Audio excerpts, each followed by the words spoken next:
Issiah, did you give them a description of what he looked like? I think it's a light skin, curly hair.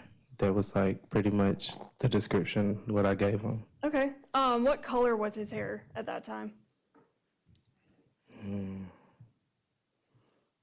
I don't know. I don't know. And did you know where he lived? I knew in Mebane. Yeah, Mebane. Okay.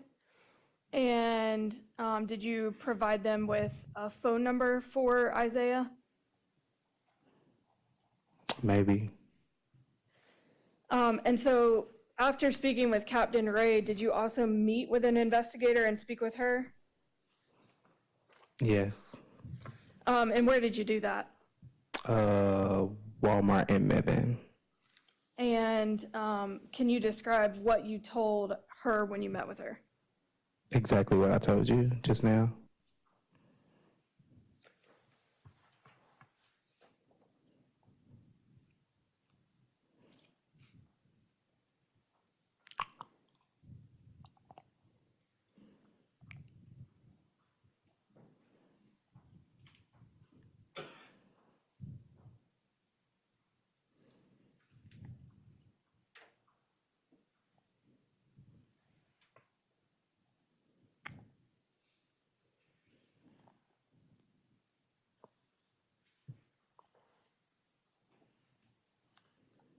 I'm sorry, Your Honor, if I could just have one moment.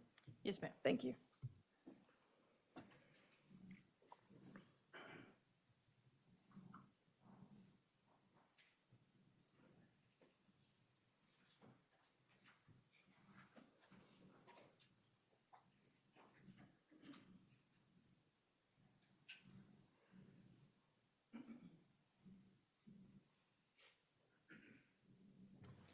Mr. Sykes, once you saw that the two individuals were missing, did you communicate with Issiah again about that? No, I don't think I did.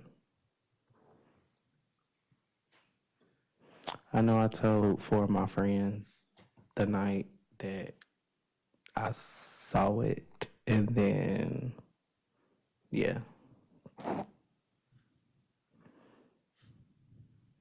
And do you know if your interview with Investigator Hunter was recorded? I do now, but initially I was supposed to be anonymous, but I didn't know that she secretly recorded me. So I know that y'all do have a recording of that.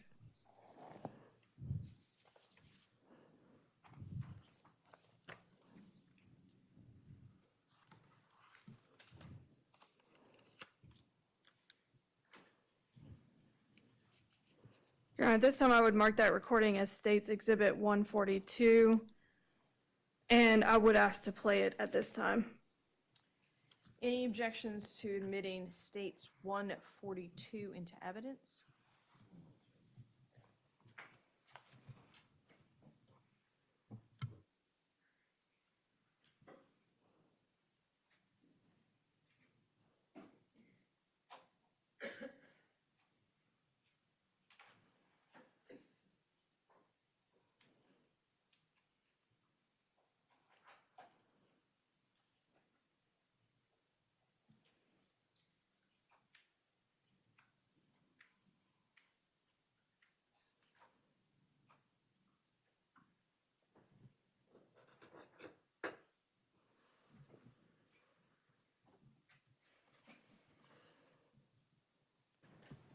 No objection, Judge. All right. State's Exhibit number 142 will be admitted without objection. Sworn, you may publish it to the jury. Thank you, Your Honor.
Might help.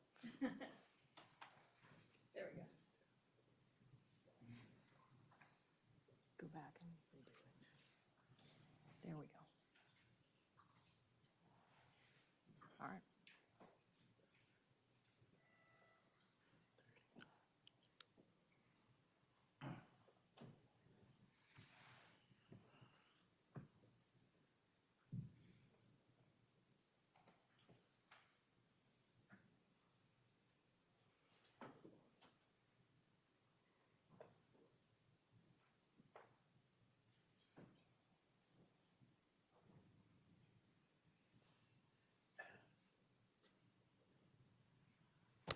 Communications. 123. 241. 314. Occupancy copy.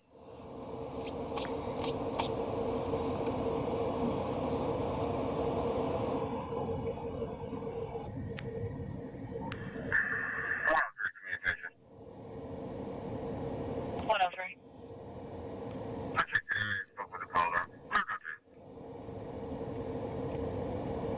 103, clear go to. 723.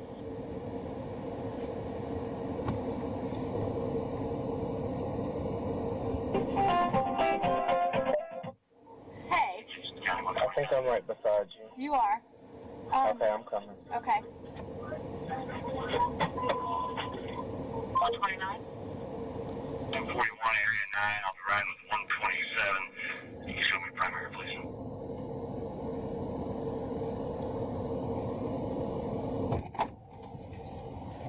Hey. You alright? No, You want some water? no, I just, Mr. Shaker. Relax. Okay. Yeah. I know. Are you okay sitting here? Yeah, I'm okay. Okay. I'm okay. Alright. It's gonna be okay. It's just too much. I don't do this type of stuff. I know. I don't do I this. know. First of all, thank you for coming.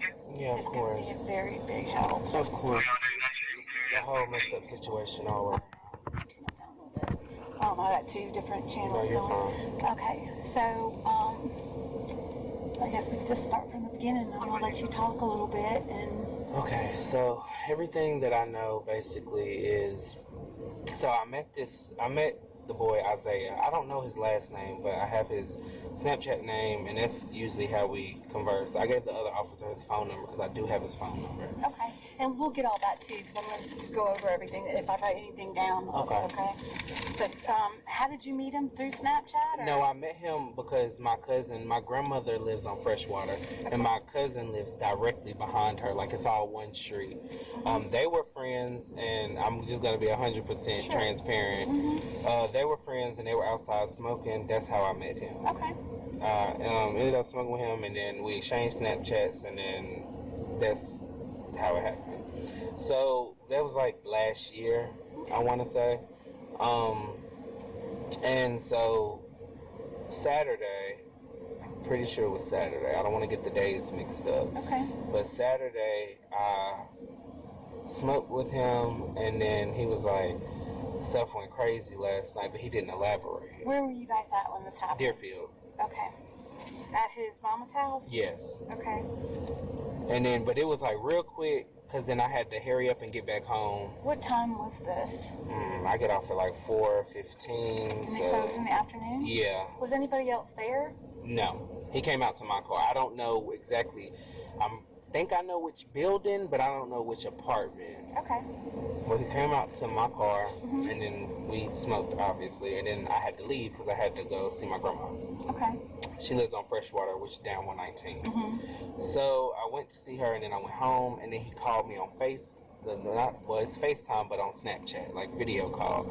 And then he started saying, like, stuff is crazy, and he was going to New York, and I was like, what happened? I was sitting in my car, I just got back home, and he was like, what happened? I was like, what happened? And then he showed me, like, a gun, and I was like, Okay, go ahead. and he showed me, like, a gun, and I was like, you got a gun? Okay, like, what does that mean? And then he was like, well, I picked up this dude. He didn't give me no names. He just said he picked up a dude. And when he picked him up, he was going to pick up a girl. And then he was taking them to go, I guess, have sex. all three of them together? I don't know if all three of them together or if he was just taking the boy and the girl to go Okay. have sex or whatever the case, or if all three of them were going to do it. That part, I really didn't ask questions on. Okay, yeah. So then I was like, okay, but mind you, I haven't been on Facebook for a while, and they've been all over Facebook, but I don't get on Facebook unless somebody send me a funny video. So nothing is clicking in my head at this point. So then I said, so then I was like, okay, and then he's like, but I capped him, and I was like, what you mean? And he was like, well, the dude was holding the beam on me, and I'm assuming he meant like the gun had like a laser type of thing on it, but he was pointing it at him. He was like, I don't like that, and I told him to stop, and I told him multiple times to stop, but he kept doing it, and he said the gun had bullets in it. And so he was like, I told him to stop. So then he said he grabbed the gun and they was wrestling with the gun. And then I'm assuming Devin was like had his finger and then he pulled the trigger, and he said that the bullet went like near his legs, like that way. He said in between his legs, but that's what he said. And then he said that he like got the gun from him, and then he said he shot him. And then he said that the white girl, well, he didn't say white girl, but he said the girl that was in the back seat, he said she saw everything, so I turned around and I shot her. Now, this is Sunday when he told me this. This is the next day, actually, because I was with my friend Maya. So did Maya hear this too? Maya didn't hear, but she did see the messages where he, like, agreed to doing it. I know she's not going to want to be involved at all, but she saw the message because, okay, so he told him the story, this is Sunday, and then he's like, boom. So then Maya, whenever I get off the phone, I go out and I'll leave from the bathroom and I go back in there, and Maya's tell me, the two people, the girl that was missing, they just found her body. And I was like, what girl that's missing? And then she started showing me a picture of her or whatever, and then I was like, wow. And then she said that they found the body of the boy, like it was like 15 minutes after that she told me that. And then that's when I was like, what? Because I thought the story that he was telling me, honestly, I just thought he was just telling me some story because he got a gun, because he lies a lot, in my honest opinion, So then she said that this was yesterday. And then so I texted him on Snapchat, and I was like, that story that you told me, was that real? Because they just found two bodies in Eflin. And he was like, because whenever he was telling me the story, he was like, do you know what Eflin is? And I was like, Eflin? And he was like, yeah. And then that's when he told the story. And then when I texted him, he was like, yeah, Lyric and Devin rest up with like the emoji over the hand. And I texted him and I was like, what the fuck? I said, what's going on? Where are you? And then he said that he was on the way. His cousin was taking him to Raleigh to get on a bus to go back to New York. Okay. So I have a couple questions, Okay. and don't take any insult to No, it. you're fine. I'm not here to judge anybody. You're fine. So did you and Issiah have like a certain type of relationship other than friendship? And I ask that because normally when someone shares that type of Yes. information. Yes. Some stuff occurred. Okay. So were you guys involved other than friendship? Were you in a sexual relationship with him as well? It didn't really. Because did you guys see each other that way sometimes? Yeah. And I It say that happened because- it happened twice, but Okay. most of the time we just smoked. Yeah. And the only reason I asked that because it seemed like he was very personable with you, and he Yeah, trusted I don't you. know So for why him to he tell told you me that that kind of though. stuff. I don't know Yeah. why he Okay. called me and told me, like, he know I don't do that type of stuff. I'm going to school to So be a you guys nurse. would be, you're kind of close. and Yeah, so he like, confided in you. like he Okay. calls me and tells me whenever his mom and him get to arguing, like, she's like this weekend she was kicking him out because she said he wrecked her car or something like that of Did that he mention nature. to you, like, had he wrecked the car? He said somebody must have backed into it. He said Friday he sat in the car, but he didn't go nowhere in that car. And then that's when he told me that. And then I was like, okay. And then Sunday when we talked again, well, after Saturday, of course, we smoked. And then Sunday when we talked again, that's when all the stuff he told me. And I was like, what? And I was telling my friend Maya, like I was talking to her, I was like, I don't know what to do. because if he just did this, right, and his family is helping him get to New York all of a sudden, in my eyes, to me, that makes me think that his family knows what just happened and they don't care. So if I say anything or do anything, if they don't care about that, well, honestly, because whenever you go to the police, they list your name, your address, your age, all of that type of stuff. I've read papers where people have told what stuff that they know, and their name is all in the article. So my name is in the article. He knows where my grandmother lives. He knows where my cousins and all of them live. What did this gun look like? It was like a black. I would say maybe a 9. It looked. I don't really know much about guns, but it was like a handgun. Okay, what color was Black. it? Black. Okay. I remember it was black. And then the thing is he was like, I was gonna throw it, but I'm leaving for New York, so I might as well keep it. So I from what I know, he has the gun with him. Okay. Did he show you, when he was talking about the boy having the laser, did he show you while you guys were talking that it had he a just laser? held it up like I just saw like the part where the bullets go in, and he took the bullets out, and he took the clip out, and there was no bullets in it. Okay, so showing that he emptied the clip. Basically. Okay. Like, and it was crazy because it was like no remorse, which was why because I've never like looked at him as like a person that's like, in my eyes, that's like evil. If you could murder 2 people like that and then show no emotion, that's why I was thinking the story was just something that he came up with, because you're not showing no emotion, you're laughing on the video call, like. Do you have like the thing where you put the emojis with the can I take a picture of that? The Snapchat, it deletes everything immediately. I didn't so know the only if like thing that sometimes I have if you guys is keep the it. last message from June 20th. Oh, okay. So that's the only thing that I have. Last time we talked was 22 hours ago. That's when he told me. So it was actually about this time when I found out. Did you know Devin? No, and the thing is like, my little brother just posted on his Snapchat that they was friends, and he just saw him Thursday.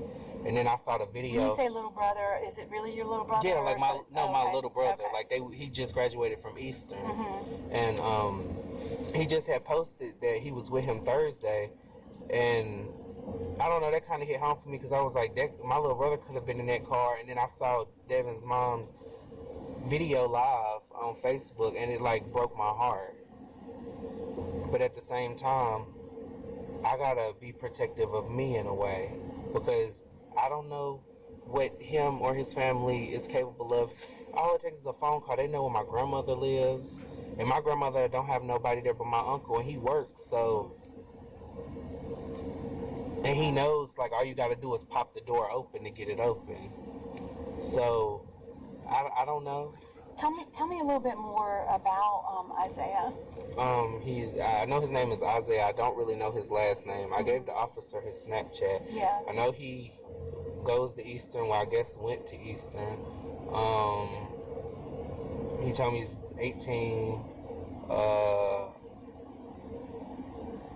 I know his mom says at Deerfield. He's a skinny boy. He's light skinned. Right now his hair is blonde, but it's normally like black or brown. I was trying to see if I had any pictures in my Snapchat or anything, and I don't have nothing, because he don't ever post pictures. I don't know if he has Instagram or Facebook.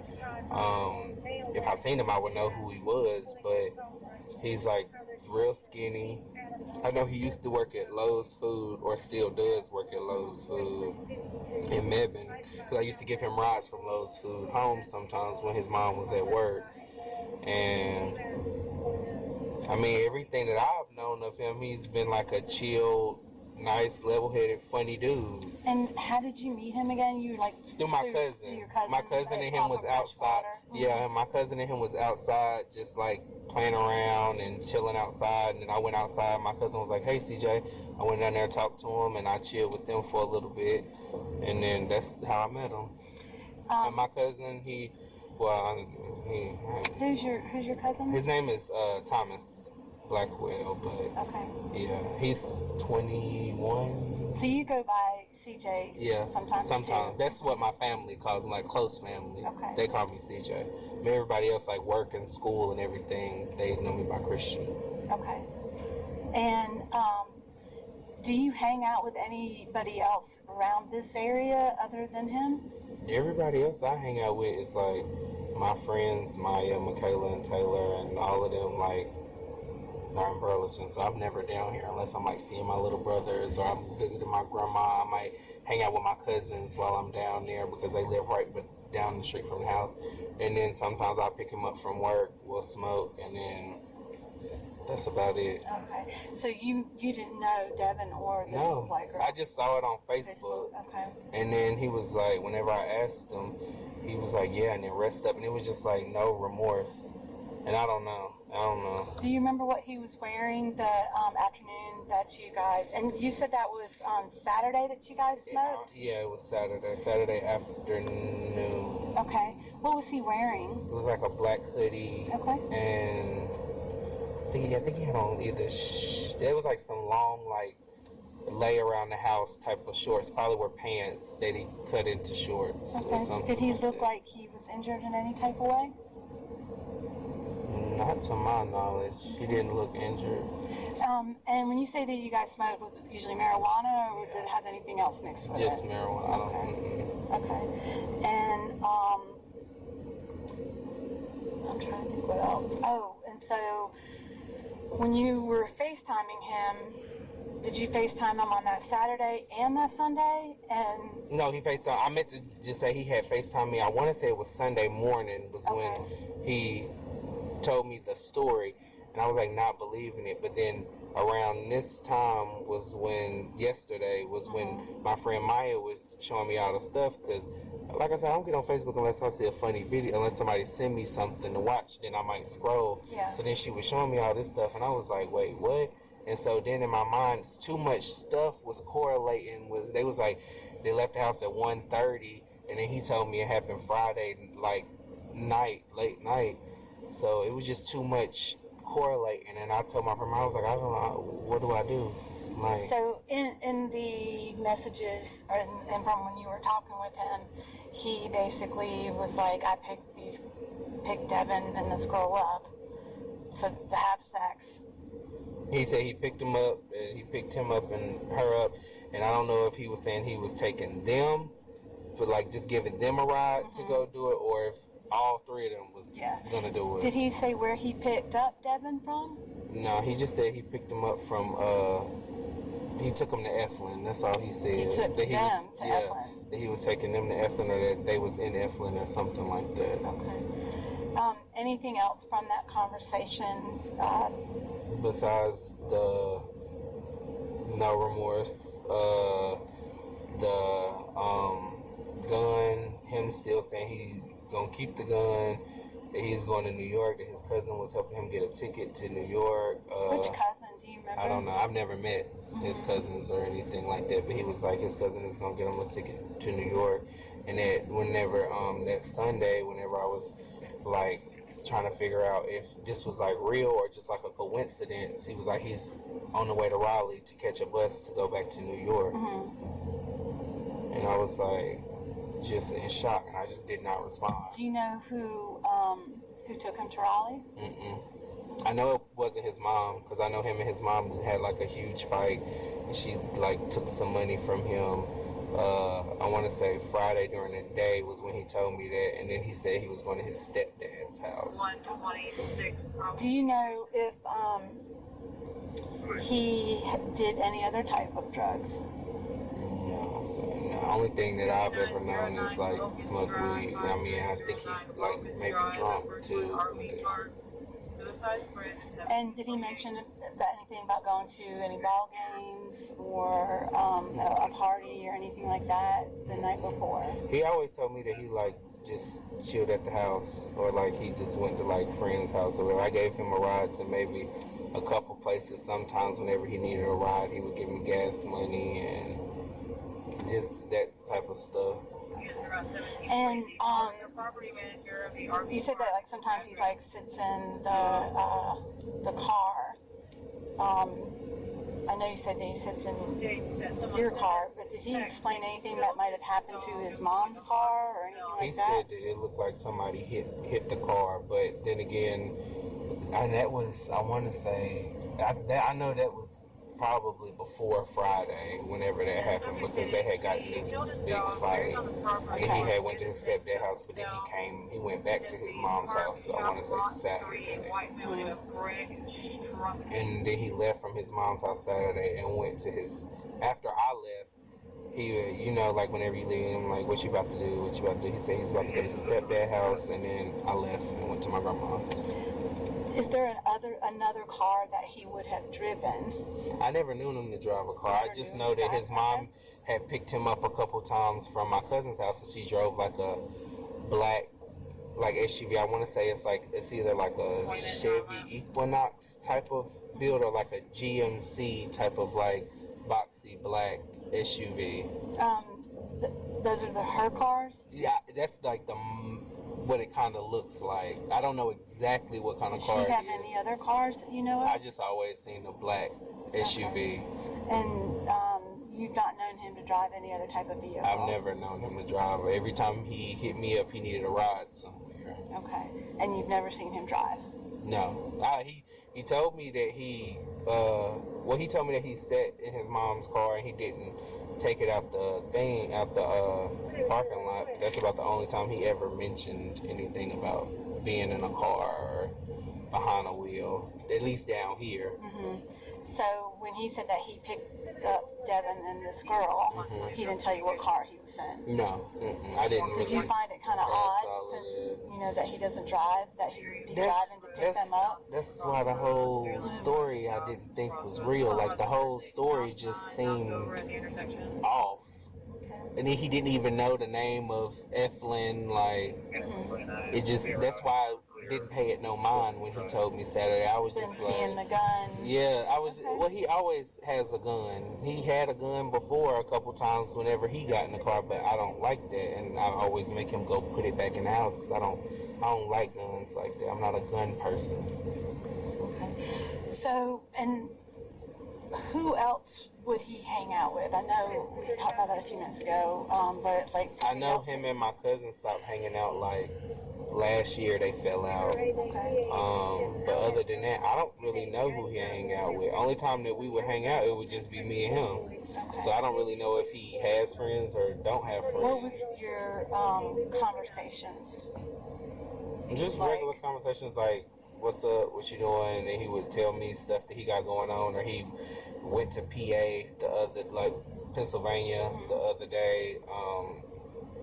Like he went to a party in Pennsylvania, just like regular conversations. Was he that seeing any girls, any other guys that he was interested in? I mean, I know that he like talked to girls and stuff, but I never really like got that deep into those type of, honestly. I didn't know. I never got I'm that. asking that. I was just trying to see, like, maybe who he might have been close with. But that part, I wouldn't be able to help you with that now. I'm not going to, but I probably could have found out if I had just mentioned his name to my little brother, being that they both was in the same like class at Eastern or whatever. So I'm pretty sure, and I don't even know if my little brother knows him or if my little brother hung out with him, because if Devin and him was cool, Eastern's not that big. I went to Eastern. I know how everybody is like friends with everybody at Eastern. It don't matter like what grade you in, everybody just knows everybody. So I don't even know if like my little brother knows who he is, or because I know my little brother know Devin because I saw my little brother posted on Snapchat where he was like he was just with him Thursday. And then whenever I had talked to my little brother, I want to say, I think it was, what day was it? Thursday. Yeah, it was Thursday because he said he was going to hang out with friends, and I guess that's when he went and hung out with Devin and then with his girlfriend and my brother's girlfriend, and then went to hang out with Devin, and then I saw him post that on his Snapchat yesterday, and I was like, wow. So all of this is like real. I'm going to give you my business card. If something comes up that you can remember, that always happens to me later on, I want you to via text or a call. And if he like makes contact with you, do you have like a second phone or someone else's phone that you can take a picture of? I know on Snapchat. No, if he, it Don't tells you screenshot I'm it. not. Yeah, If don't he screenshot already, it, but take if another he picture with another responds, phone. if he You understand what I'm texts saying? me, I'm definitely gonna let y'all know because I don't like the fact that he told me all this information. I mean, I guess it's kind of good because I can help y'all. Yeah. But still, to me, Fine. it's like I don't know. I don't see how you can just do that to somebody. Just I don't know. That's why I didn't believe it because he never mentioned like that kind of stuff because I don't do that like hot boy stuff. I'm in school. I'm trying to focus and get somewhere in my life. Like I help people for a living. Like I don't understand why he felt comfortable enough to tell me, and then I feel like this is just a lie. But I know who he is. I could point him out if I seen him. Right now he's got blonde hair, and I just know that 22 hours ago, he said he was on the way to Raleigh to get on a bus to go back to New York. That's the last contact that I've had with him. And it was just always you and him when you guys would smoke. Yeah, it was just me, him, or it was me, him, and my cousin, but then him and my cousin stopped talking, like, sometime before Christmas or something like that. What was your cousin's name? Thomas Blackwell. Oh, that's right. Okay. Yeah. So make sure. And what phone number did you have for Issiah?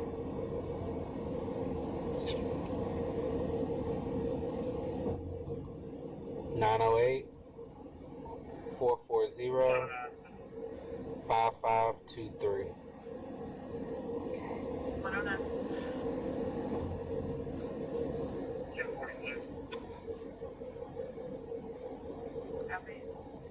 I haven't like texted him. The last time that I had texted him was April the 11th. All the time it's always on It's always on Snap. Snapchat. If you want a Snapchat name, I'll give you that. I keep putting my phone back over here. I'll have to get a picture. It's easier with all that. Though that's an address that he sent me one time, 308 Moore Street, but that's his. Make sure I got that in there. Oh, the address? Yeah. Okay.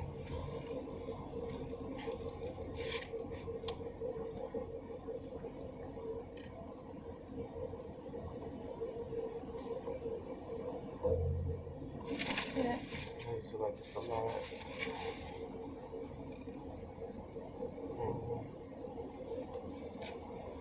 And so Friday, well, Saturday was the last day that you seen him in person. Yeah, that I actually seen him. All right. And I talked to him Sunday. Through Snap. Yeah.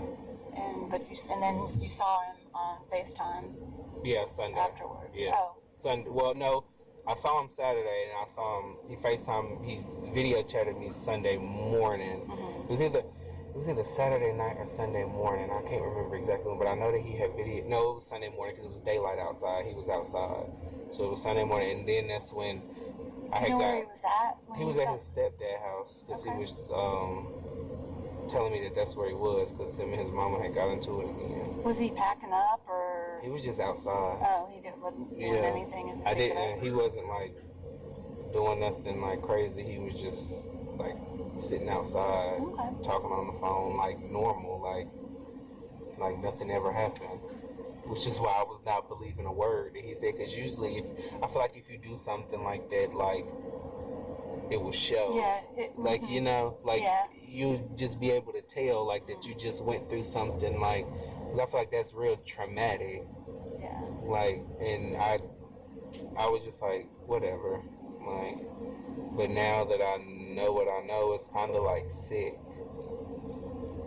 A little bit. Like, it kind of makes me like queasy a little bit. That like, you was just having a full like conversation in my face, and you know you just did this for real, and why you feel like that's something like, I guess, brag or boast about. Have you been to his stepdad's house before? Yeah. For what? I haven't been like, it never like picking him up, taking him to work, dropping him off from work. Oh, okay. Never like, to hang out or anything like that? Nah, not like really. Smoke or anything? Like whenever we smoke, he would like walk to the top of the street. But he, I know his like stepdad house is right here, and then I drove him down because it's like his aunt or something lives on the house at the end of that road, because it's like a road that like it's a dead end. So other than that, it was like only time I went like actually down the road was when I was like dropping him off for work or picking him up for taking him to work or something. How's his relationship with his stepdad? It's gotta be good, because every time him and his mom get into it, he goes over there, and I know that they separated recently, so she just got an apartment at Deerfield not too long ago, maybe like 4 months Is he pretty close with his stepdad? ago. I would say as close as he could be. He said that he's like drill sergeant, but he's saying like he's cool, like, you know. Does he let him do a lot of stuff?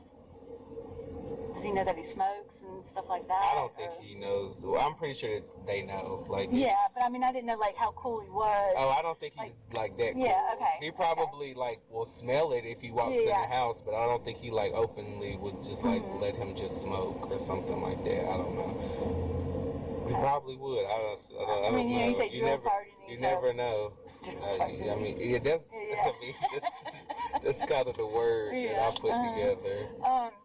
Okay.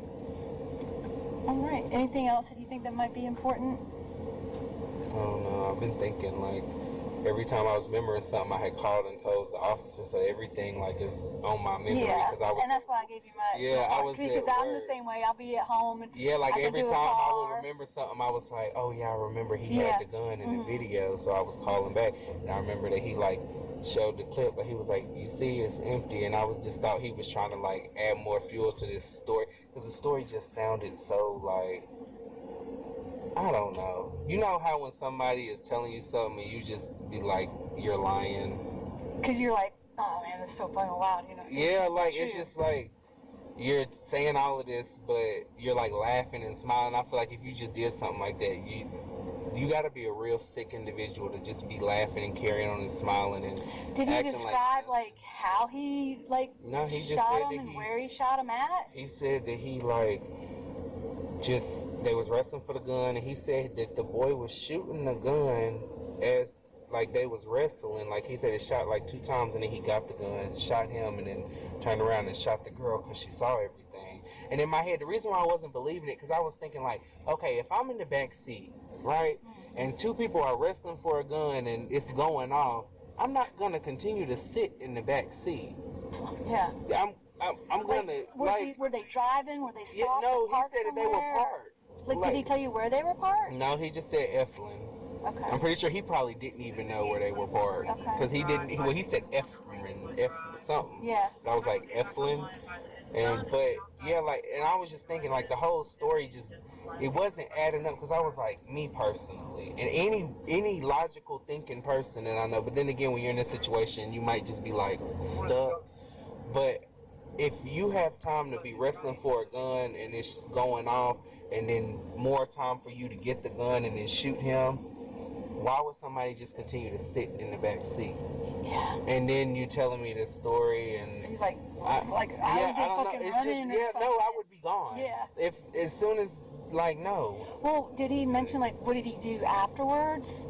he just said he dumped the bodies and left. I don't know if that meant he drove, walked, ran. He just said I had to dump the bodies and nobody's gonna find them. So that's the where I was like, okay, nobody's gonna find them, so it's never gonna come to light. So you're just telling me like a lie. And where did he go afterwards? That's what I'm saying. Like I guess like, he went did he go to home. his friend's house? Or No, I'm pretty sure he probably went home. He didn't tell you what he did once he got home? I didn't or? ask. Mhm. I thought Yeah. somebody's lying. I feel like somebody's lying. I feel like now I wish I would have asked more Yeah. questions, because now I feel like I would have had a lot more information, because now if I was to like try to ask some questions, it would be off. So when you like confronted him about, hey man, they found No, I texted him straight up. I said, yesterday at like 5 o'clock, I texted him. I said, because he had told you, hey, they're not going to find them, and then you come yeah, find out they found I them. texted him on Snapchat. Well, first I had called him on Snapchat, and he didn't answer because he said he was about to get on the bus, or he was in the car on the way to Raleigh, something like that. So I texted him. I was like, the girl and the boy that you're talking about, are their name Lyric and Devin? No, I was like, is her name Lyric? And he was like, yeah, Lyric and Devin rest up with like the, I'll show you which emoji it was. I think I know which one you're talking about, but yeah, I'd like to see it just to make sure. I just text my sister. It was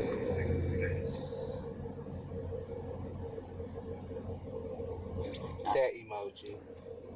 Okay, That kind of emoji. I would just get a picture of it just for definitely know. It was 3 of those, and I remember he was like, There we go.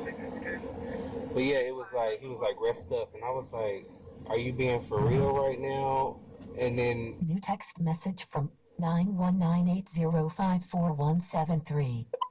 and I was just like, are you for real right now? Like, what the hell? And then either he didn't respond or I didn't respond after that. It was something like that. But yeah, after I saw that, I was like, and Maya saw him say that, and then I was like, so this is like, the story that he told me was like, for real. Like, why would he put that on my conscience for me to know? Like, she's 14 and he's 18. Like, they got their whole life ahead of them. So, number one, I felt like it was for no reason. Because I feel like if you pick them up for them to have sex or for y'all to have sex or whatever, and he's playing around putting the beam on you, why would you feel like,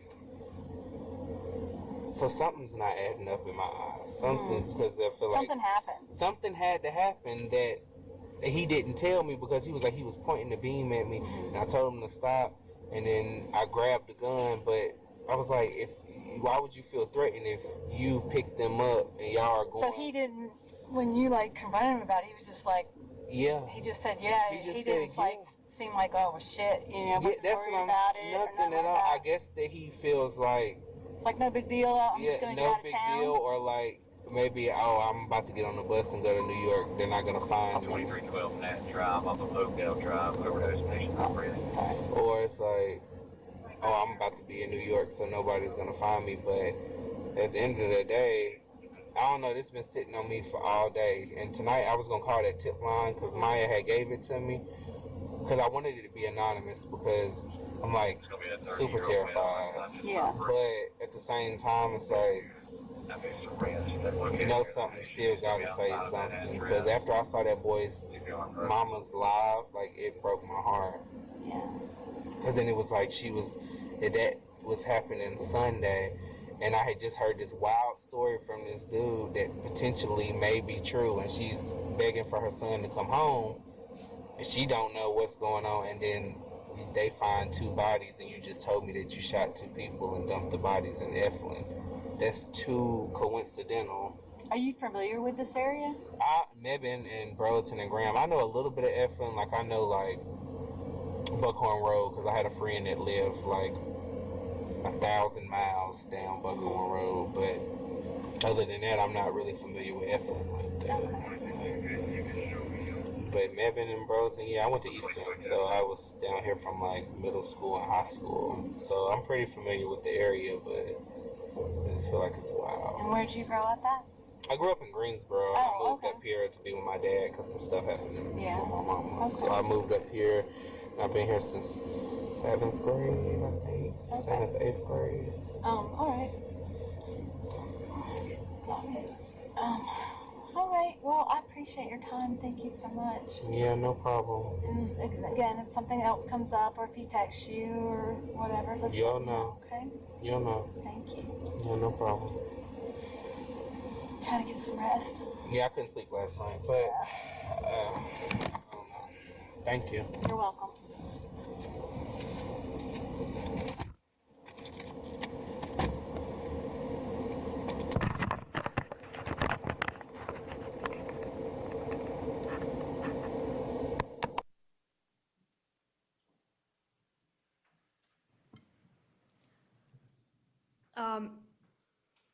Mr. Sykes, did you and Isaiah have an argument or a falling out of any kind?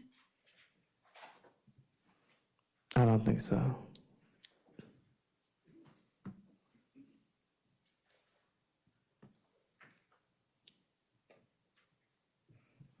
I don't have any further questions for this witness, Your Honor.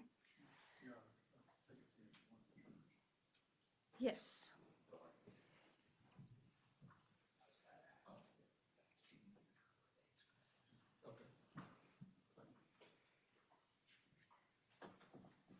Mr. Trapp, the witness is with you. Thank you, Judge.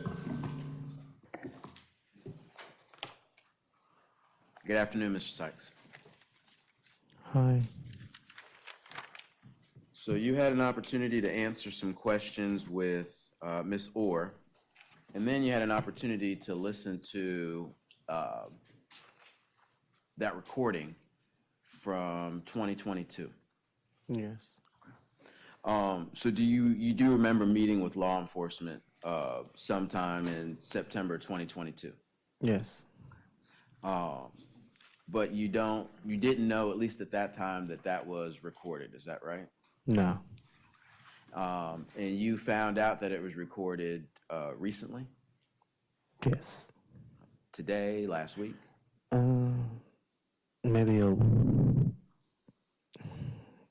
like a couple days after I got the subpoena. Okay. So sometime in 2025, 2026? No, I got the subpoena like within like the last like 2 months. So yeah, end of 2025. And have you yourself ever watched or listened to that video? No. Now, some of the questions you were asked today and that you testified to were a little different from the video. Did you see any differences, or did you recognize any things that you heard that might have been a little different? Yeah, but it was also like 4 years ago. So. And so maybe some of the things you forgot. Yeah. Now, there were some questions that the officer asked after you kind of gave your initial statement that delved into a little bit more detail. But I'm going to ask you some questions about what you heard and what you talked about so far today. Is that all right? Okay. So you mentioned that on Saturday, and Saturday would have been the 17th of September, that you met with Mr. Ross at Deerfield, and you guys sat in the car together and smoked. You remember hearing that, or do you remember that happening? Yeah, So that did happen. I think so. If I said it in the video, then it probably did. But then again, it was almost 4 years ago, so I don't really remember. And you mentioned that it would have had to been after you got off work, which would have been about 4:15. Yeah. And were you going to say anything else? Mm-mm. And so that Saturday, you met with Mr. Ross at Deerfield Apartments. Based on what you heard, maybe not necessarily, you don't remember it vividly, but it would have had to have been after work that day on Saturday. Yeah, because I work 4 to 4. And you all sat in your car for a short amount of time, I think is what you said. Is that about right? Yeah. And at that time, he had not told you anything about the morning before or night before. Is that right? No. So then later on, you all spoke again, but that time this next time was by FaceTime. Is that right? Or Snapchat video, yeah. Snapchat video. And that would have also been on Saturday. No, I think that was Sunday. Could have been Saturday. Again, that was a long time ago. Okay. All right. And when you talked on Snapchat video, that is when you learned some of this information. Is that right? Correct. And you mentioned that you didn't ask a lot of questions. You were just listening, right? Yeah. Now, is there a possibility as you're listening to this or watching this, I guess you're looking at the phone, that there are some things that you may have either misheard or just not got clarification about?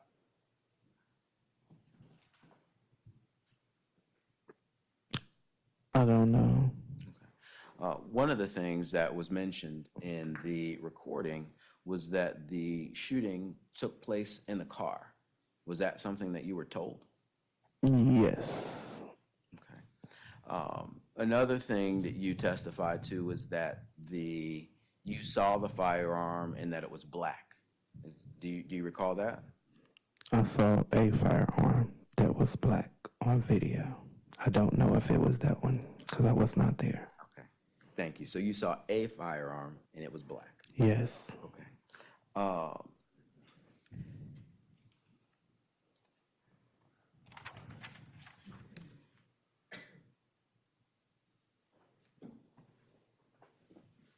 When you were talking or listening at this point, did you at any time actually ask any questions about what you were told? No. Okay, so you just listened. Kinda. I kinda was like, maybe I might have asked a question or two, but again, I didn't believe it. So In this conversation, do you recall how long it was? This one that was on the Snapchat video. no. And when you were hearing this, you then said afterwards, I guess you showed some text messages or some messages to one of your friends. Yeah. Well, Snapchat messages, yeah. And these Snapchat messages, they were sent before or after you had this video call. I don't remember. I remember showing her something after we talked about that, but it had to be after because I didn't know nothing until after that video call. And I learned about them when I was with her. And when you went to Mr. Ross's house that Saturday before you had this video call, you said that the vehicle that his mom had was black. Do you recall hearing that? Yeah. Okay, and you remember kind of seeing her car there and Not there. I just remember seeing her pick him up and her car was black. Most people don't, they have one car. So did he mention to you when you picked him up that his mom's car had gotten into an accident or got messed up? I don't remember.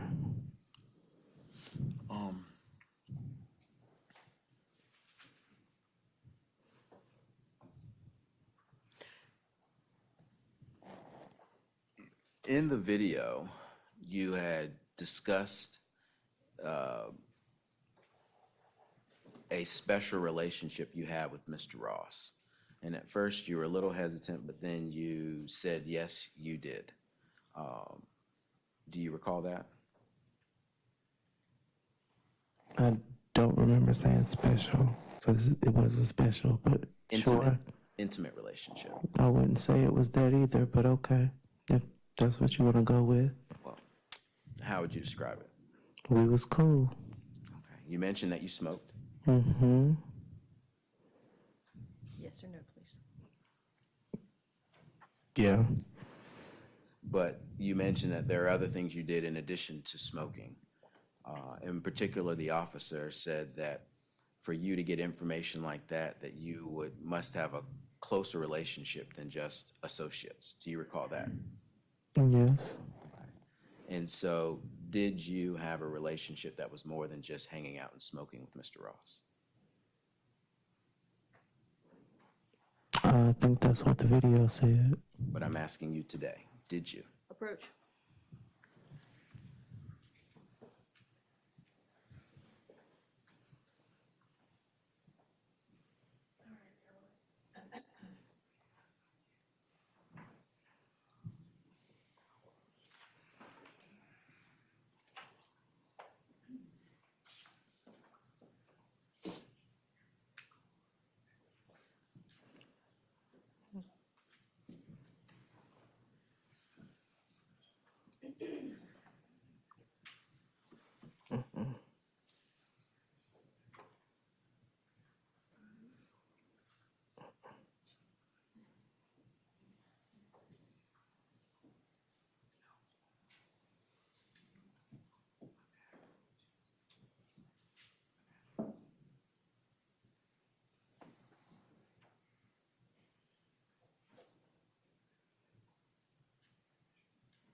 Mr. Sykes, let me rephrase this question.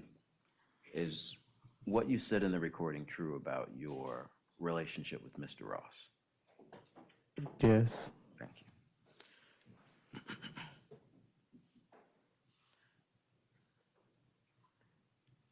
There are a couple times you made reference to where Mr. Ross was going. Was this something said he told you that he was going to New York, or is that something you just believed? It's what I was told. And did you talk to him when he was on his way to the bus station?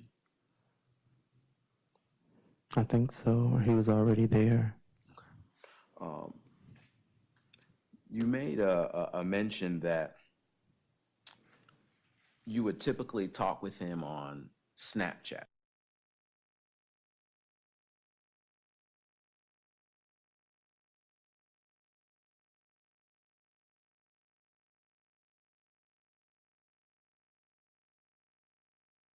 I don't think so. No. There are also mentions that you would pick him up from work. Yeah, sometimes. And that you remember taking him to his stepdad's house. Mm-hmm. Did you visit his stepdad's house around the time of this event when you all were talking? I don't think so.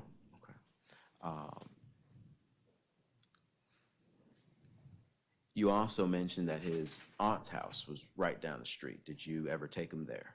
No. Did he remark or tell you that's my aunt's house? How would you know it was right down the street? Because I think somebody was coming down the driveway one day, and he had me back up. So, yeah. When you were talking to the officer in the video or the interview, you mentioned that there were rest up emojis that were sent, but you weren't able to actually show them to her because they were no longer available. Is that right? Yeah. Were any of the text messages that you had showed some of your friends or that you had received, were any of those still available when you talked to the officer that day? No. Okay. And did you screenshot them? No. But you received them close enough in time where you could show it to your friends the day before? No, she was with me. So she watched them in real time come in? Well, I texted him what I texted him, what I said in the video, and he responded and said it. I showed it to her. Okay. She was beside me. Okay. And she was the one who brought to your attention what was going on Facebook and what had happened in Eflin? Yeah, she brought it up, and then that's when I asked him. And then that's when he said that, and that's when I showed her that. And then after you had this conversation, you were the one who called law enforcement and told them? No. I'm sure her mother called law enforcement and had them call me. Okay. And so when you had made a reference that law enforcement had called you 10 times, that's what you're talking about? Yeah, I was at work, and when I went on break, I saw that they called me 10 times. And you had initially said that you thought this interview or time was anonymous. Is that right? I thought all of it was. And that you wouldn't have people wouldn't know that you provided this information. Yeah.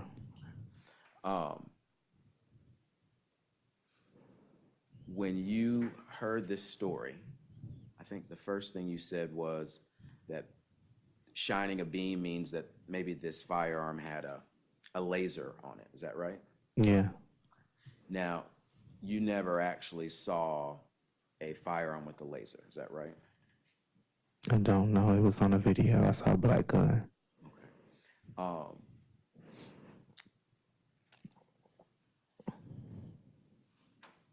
Did Mr. Ross say that this was used in the event when he talked to you? No, I think he kind of alluded to it to me when he held the gun up. Okay. That's what I got from it. And was the idea that this event took place in a car, was that actually said, or was that also alluded to? Well, if he said he shot somebody and then turns around and shoots somebody, you can't turn around unless you're in a car, right? That's just what I'm assuming. And you had said, at least on the video, I wish I had asked more questions because maybe some of these things wouldn't seem so off. Do you recall hearing that? Yes, sorry.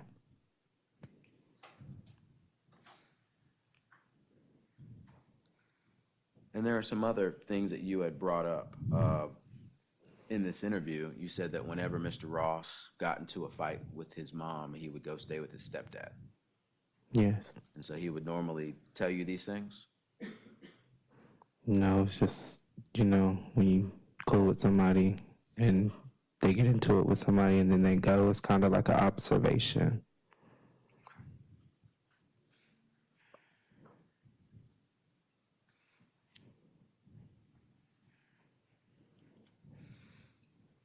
One moment, Judge. Yes, sir.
Mr. Sykes, you mentioned that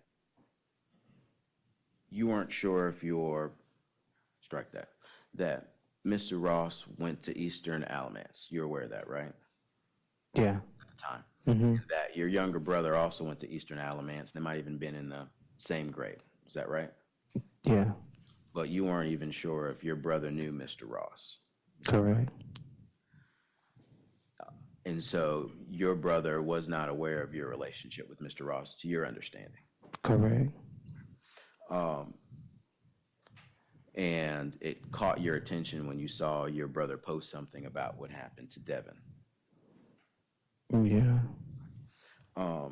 And that it also caught your attention or touched you when you saw some of the things that were posted on Facebook by some of the parents related to this. Is that right? Correct. And so did those instances, the posting of the parents as well as what your brother posted, did that motivate you to want to come forward and say something? It did, but I didn't. That wasn't the reason why I did. It did in my head, but that's not the reason that I did. When you had these conversations or listened to or saw what you saw on this Snapchat video, did you write any of these things down? What you heard? No.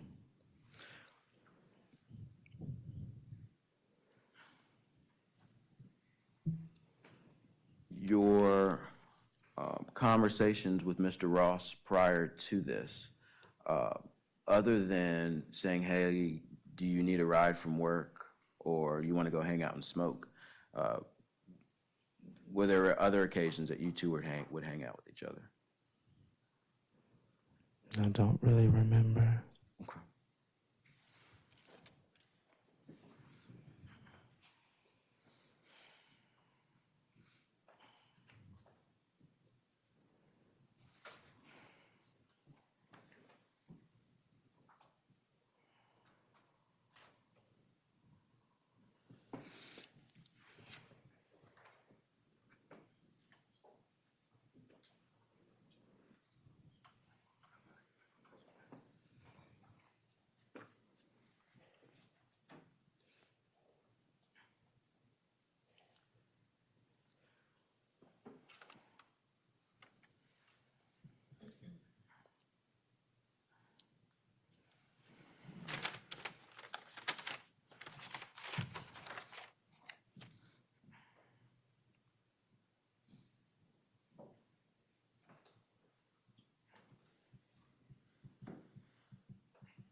There was a statement that I wanted to just make sure I wrote down that you had mentioned twice.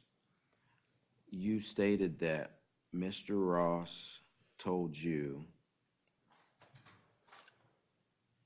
I capped them. And I don't know if it was them or M. Are you sure that's what he told you that day? Whatever I said on the video is what happened. I don't remember at this moment what was said, but if that's what the video said, that's what happened. Okay.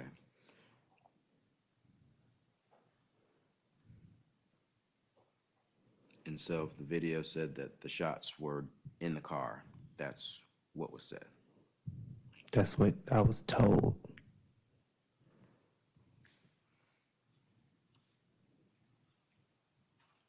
And that there was a struggle and that there were 2 shots by a person's leg.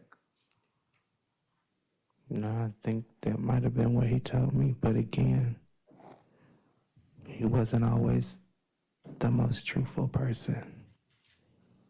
So I don't know what was true and what wasn't. Nothing further, Judge. Redirect. No, Your Honor, thank you. All right. Stay here, Mr. Sykes, just for a moment.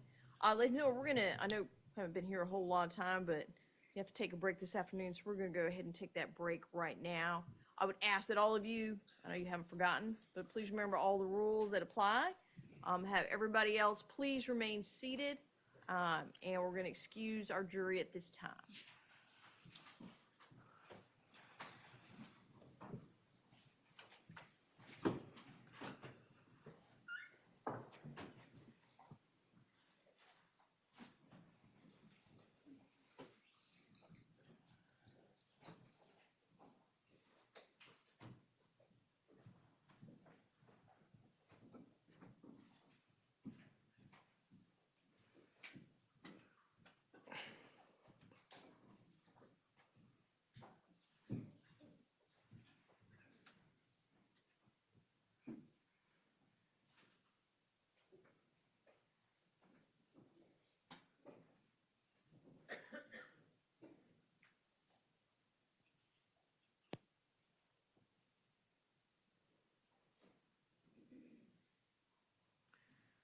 All right, we'll show that our jury is outside of the courtroom.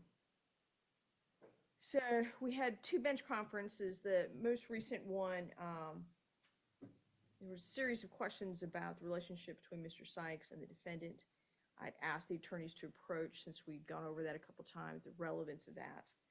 I asked Mr. Trapp if he was going for this being some sort of character evidence, whether this was like to prejudice, bias, or truthfulness. I think Mr.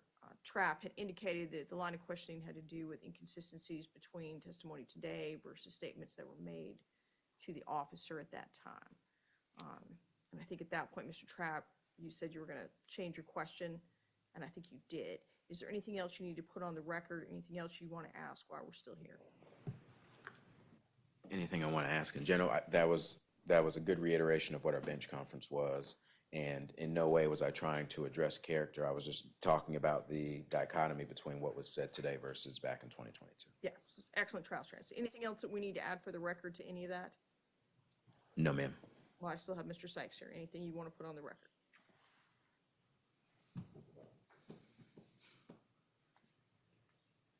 No, ma'am. Okay. All right. All right. Is there anything else that we need to address on behalf of the state? No, Your Honor, and may Mr. Sykes be released from his subpoena. Any objection from the defense? Your Honor, I typically don't ask for people to remain on, but in the event that there is some information that I think might come up, I would ask for him not to be released. All right.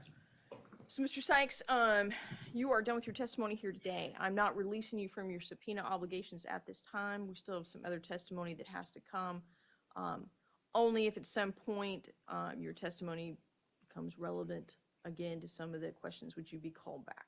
All right. But Okay. as for today, you'll be released. please remain in contact with, I guess at this point, the DA's office, in case there's anything comes up, all right? All right, thank you.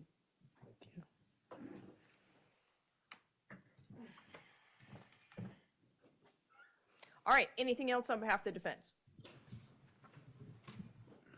Nothing on behalf of the defense, thank you. All right, we'll be in recess for 15 minutes then.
All right.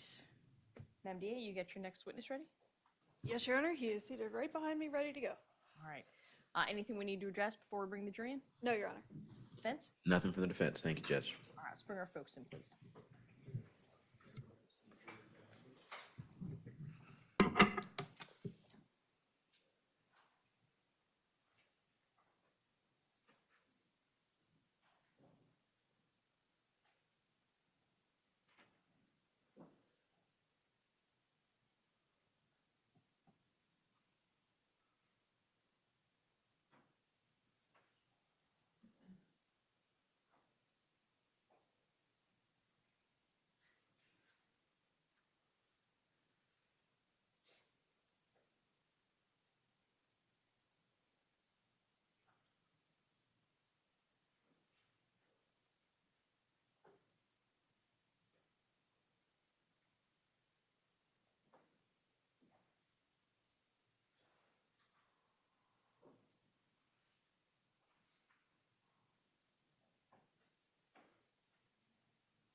All right, we've got everybody back with us. Madam DA? Your Honor, the state will call Special Agent Harrison Putman. Special Agent, if you come up, get you sworn in right here. Left hand on the Bible and raise your right. Do you solemnly swear testimony that you give this court and the truth, the whole truth, and nothing but the truth to help you God? I do. Special Agent, when you get seated there, just make sure you're close to the mic, okay? Yes, Your Honor. Thank you.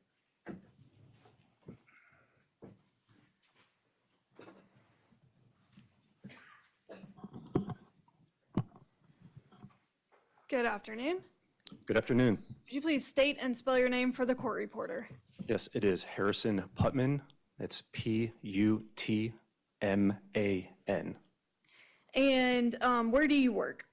I work for the Federal Bureau of Investigation. What is your position there? I'm a special agent. And how long have you been with the FBI? Since 2015, about 11 years. And what's your general educational and work background? Prior to the FBI, I obtained a Bachelor of Science in Mechanical Engineering from the University of Iowa and a Master of Business Administration from Arizona State University. I worked at Caterpillar Incorporated for 3 or 4 years as an engineer, and then I worked at Intel Corporation for about 1.5 years in supply chain management. And what is your current assignment with the FBI? I'm currently assigned to the FBI Cellular Analysis Survey Team, otherwise known as CAST, C-A-S-T. And what is the CAST unit? CAST is a specially trained assignment within the FBI, and it's to be an expert in cell site and location data analysis. And in this role, we have 3 primary responsibilities. The first is to assist FBI investigations, as well as other federal, state, and local investigations in terms of cell site and location data analysis. The second responsibility is to assist with emergency situations where we may be helpful. So things like kidnappings, terrorist events, other life-threatening circumstances. And then finally, we provide training to other law enforcement officers in cell site and location data analysis. And what is cell site and location data analysis? It is simply the review of records that have been obtained from cell phone providers like AT&T, T-Mobile, Verizon, and it's in an effort to understand where a phone was based on those records. And it's typically useful in a law enforcement setting because it's often important to understand where a particular individual was when something happened.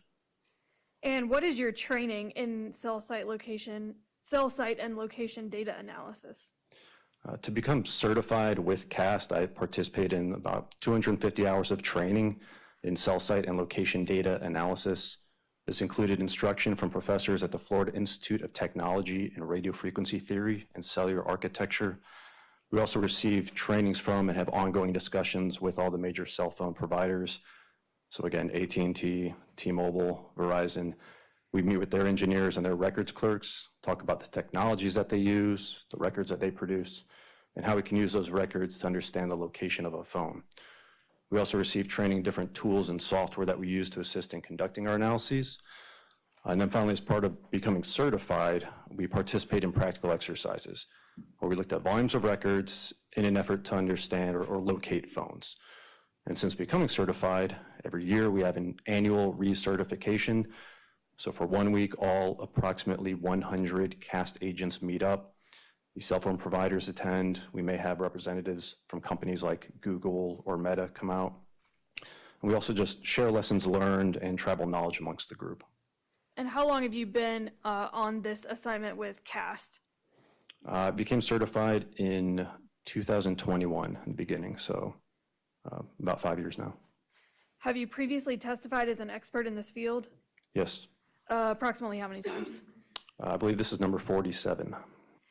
And do you have a CV that describes your educational and professional experience? I do. May I approach the witness, Your Honor? May.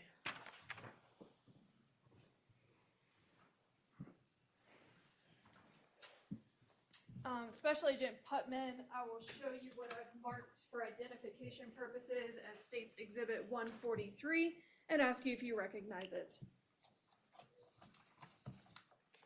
I do. And what is State's Exhibit 143? It is my CV. And is that a complete and accurate copy of your CV? Yes. Your Honor, this time I'd move State's 143 into evidence. Any objection? No objection, Judge. States 143 will be admitted into evidence. Thank you, Your Honor. And at this time, I would tender Special Agent Putman as an expert in cell site and location data analysis.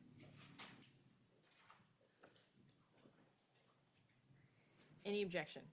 No objection to that. All right. And Special Agent Putman will be admitted as an expert in cell site location, Cell site and location Cell- data analysis. cell site and location data analysis. Thank you. Thank you, Your Honor. Special Agent Putman, how do cell phones work?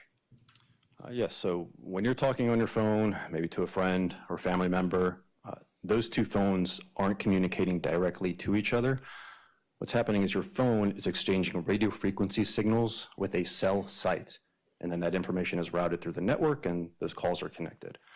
Now, all that a cell site is an antenna, typically at an elevated position, and the purpose of that cell site is to talk to all the phones in the area in front of it. It'd be kind of like if I held a flashlight over my head and the way the light would spread out onto the ground in front of me. That's what's happening with radio frequency off of this cell site. It's just spreading out onto the area in front of it. Now, these cell sites can be attached to big industrial-looking structures. They can also be attached to buildings, water towers. You might see a tree that stands 20 feet above the rest of the trees around it and never loses its leaves in the winter. If you look close, there might be some electrical equipment on there. That could be a cell site. And the most common configuration that a cell site comes in is what's referred to as a three-sector tower. All a three-sector tower is a single location where there's three sets of antennas pointing in different directions, each covering approximately 120 degrees. Adding them up, you have 360 degrees of coverage. Now, an example I like to use when explaining a three-sector tower is to think about a pizza that's cut into 3 equal-sized slices. In the center of the pizza would stand a tower. At the top would be those 3 sets of antennas, or sectors, each one pointing down the center of one of those slices of the pizza. And all the slice represents is the intended coverage area for one of the sectors on that tower. Now, in the real world, the coverage areas won't look that neat. It won't be this perfect circle and straight lines delineating the 2 sectors of coverage, or 3 sectors of coverage. In the real world, we have different topographies and buildings and all these things that affect how radio frequency impacts the ground, but it still holds that the cell site is covering the area immediately in front of it up until a point where a neighboring cell site has a better signal. And when you make a call, what determines which cell site your phone is using? When your phone's powered on and it's connected to the network, but it's not actively on a call, it's in what we like to call an idle state. And in this idle state, the phone is constantly scanning the network and it's searching for that cell site with the best signal. Because when a call initiates, it's going to initiate on that cell site with the best signal. Now, there's two primary factors that determine what is that best serving cell site. The first is proximity. Generally speaking, the closer my phone is to a particular cell site, the stronger that signal is going to be, because a radio frequency loses strength as it travels over distance. The second factor is clear line of sight. If there's a mountain between my phone and the nearest cell site, there's a good chance the mountain will block the signal. Big piles of dirt are good at blocking radio frequency.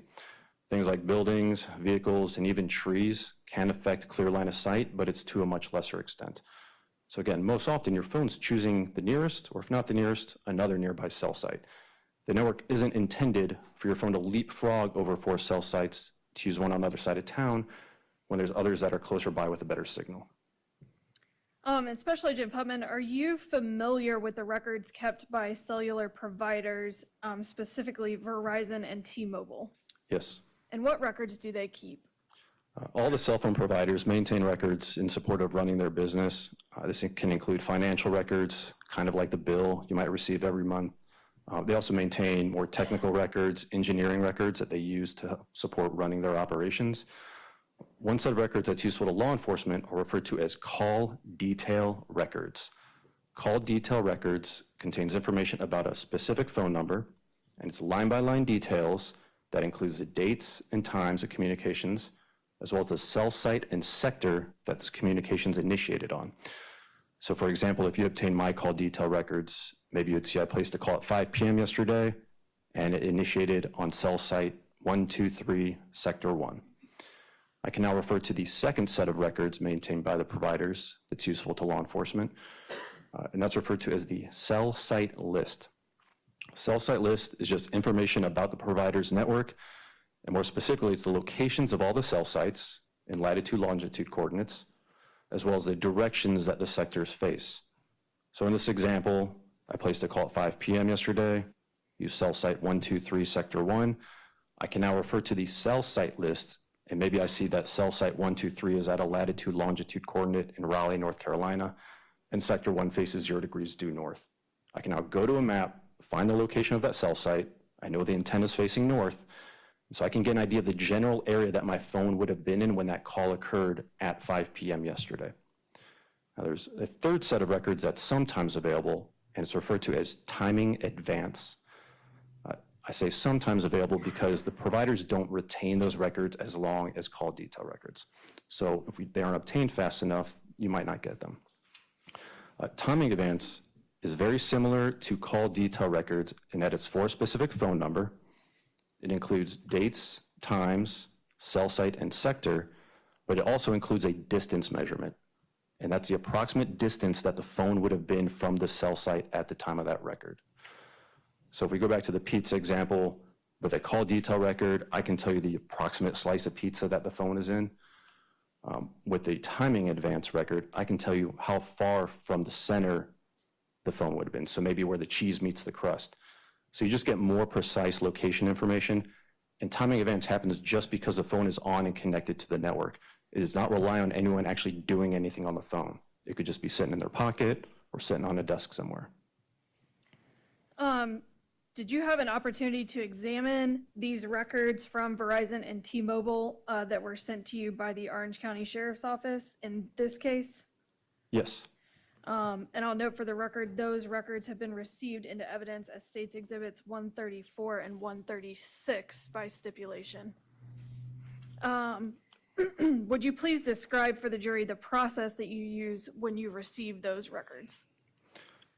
Yes, I took the call detail records and timing advance records for the phone numbers that were given to me, and I just married those up with the cell site list and depicted the locations of those cell sites, and when available, the timing advance distances. I depicted that visually in a report. And were you able to create both a report and a digital presentation to memorialize your findings? Yes. May I approach the witness, Your Honor? You may.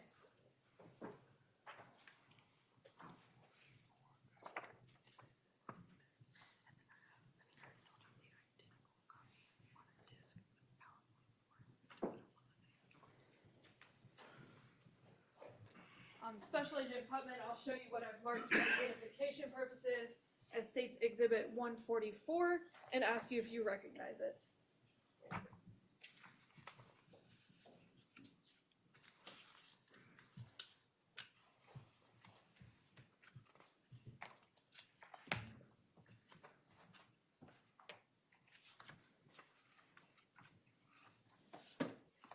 Yes, this is a copy of the report that I produced for this case. And does it appear to be a complete and accurate copy of your report? It does.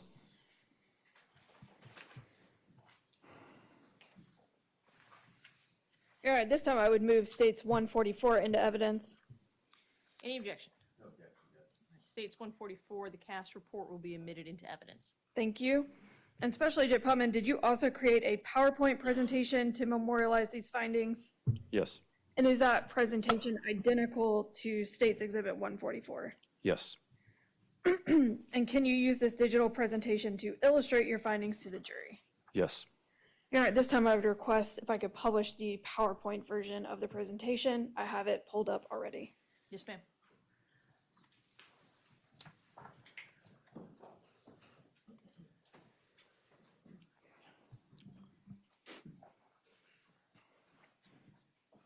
Ma'am, DA, just so I can clarify, States 144, you're going to show it in PowerPoint form. Yes, thank you.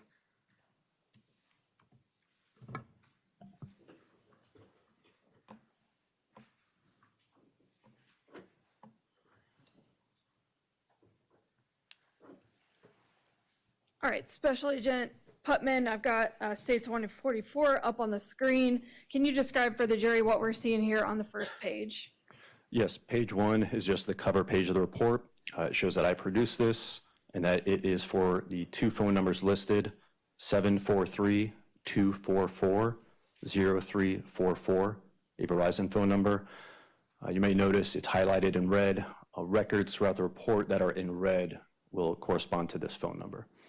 The second phone number is 908-440-5523 in green, and that is a T-Mobile phone number.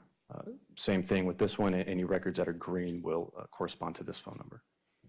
Thank you. And advancing to the second slide. Page 2 is just an explanation of the methodology used. It's kind of what I already explained. I took the call detail records and the timing advance records, combined that with the cell site list, and just depicted that information visually on maps in this report.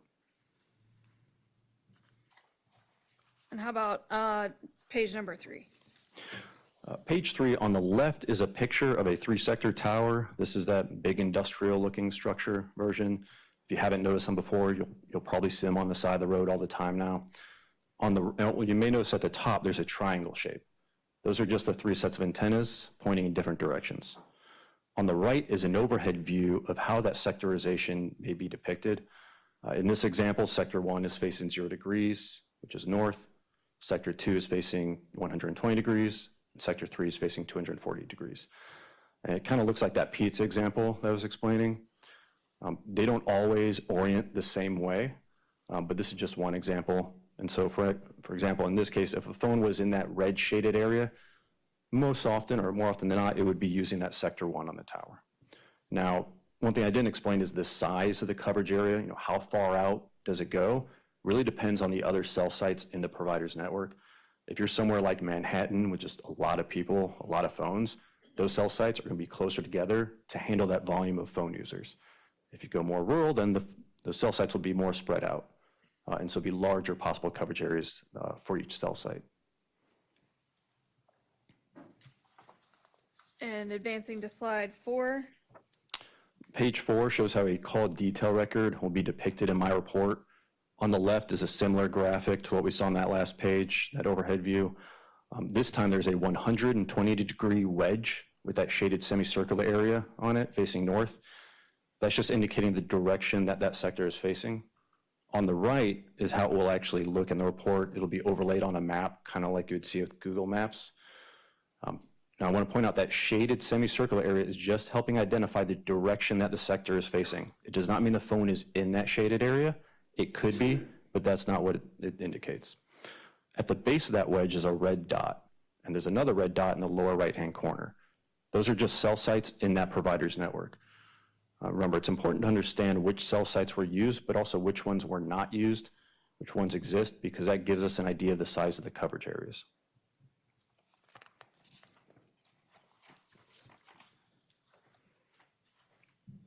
And looking at slide number 5 regarding the timing advance. So page 5 shows how timing advance is depicted in my report. On the left is similar to what we saw on that last page, except this time we have a shaded band. And if you look closely, there's a little phone inside there. So that represents the approximate distance that the phone would have been from the cell site. So maybe it's 1 mile, and that distance would be 1 mile. Now you see those 2 arrows going to the phone and back. What this represents is how timing advance is calculated. Timing advance is just a network measurement, and it's taking the time it takes for a signal to travel from the cell site to the phone and back.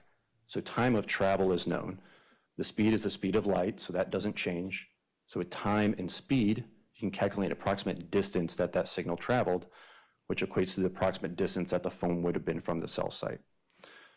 On the right, again, is how it will look in the report. It'll be overlaid on a map. So the conclusions we can draw from this is that the phone is in or around that shaded band. So it's just a little bit more precision there. Now, it's not necessarily always in that shaded band. It could be outside of it, but it's usually within 1 or 2 kind of layers of those bands.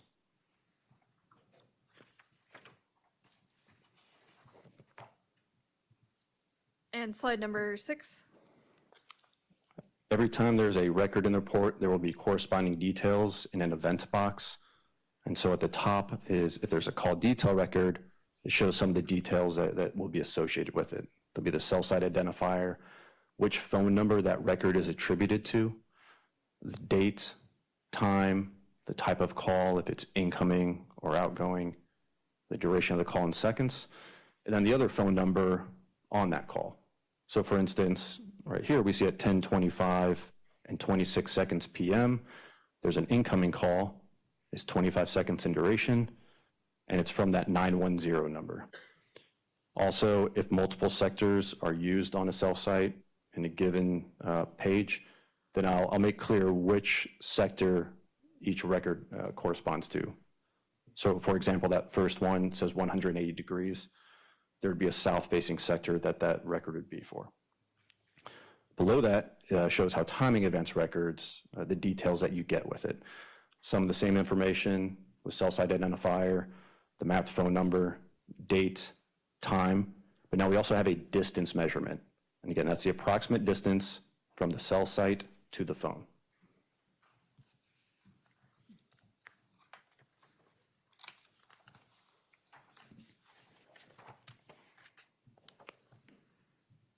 And in slide number 7, we see a map. What's depicted on this map?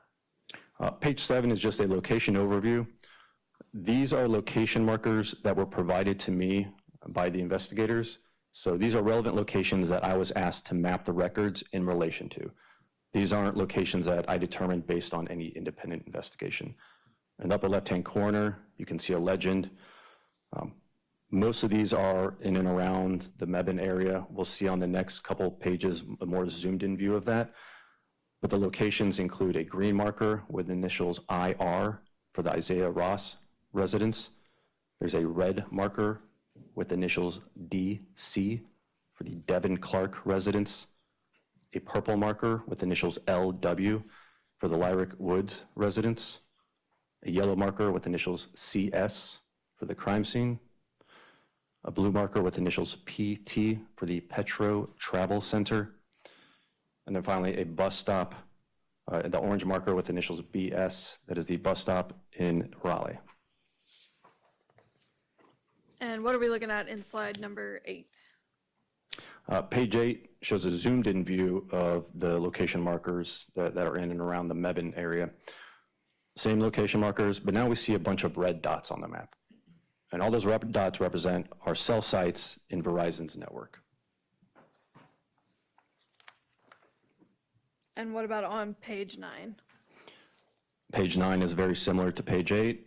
We're now just looking at green dots that represent cell sites in T-Mobile's network.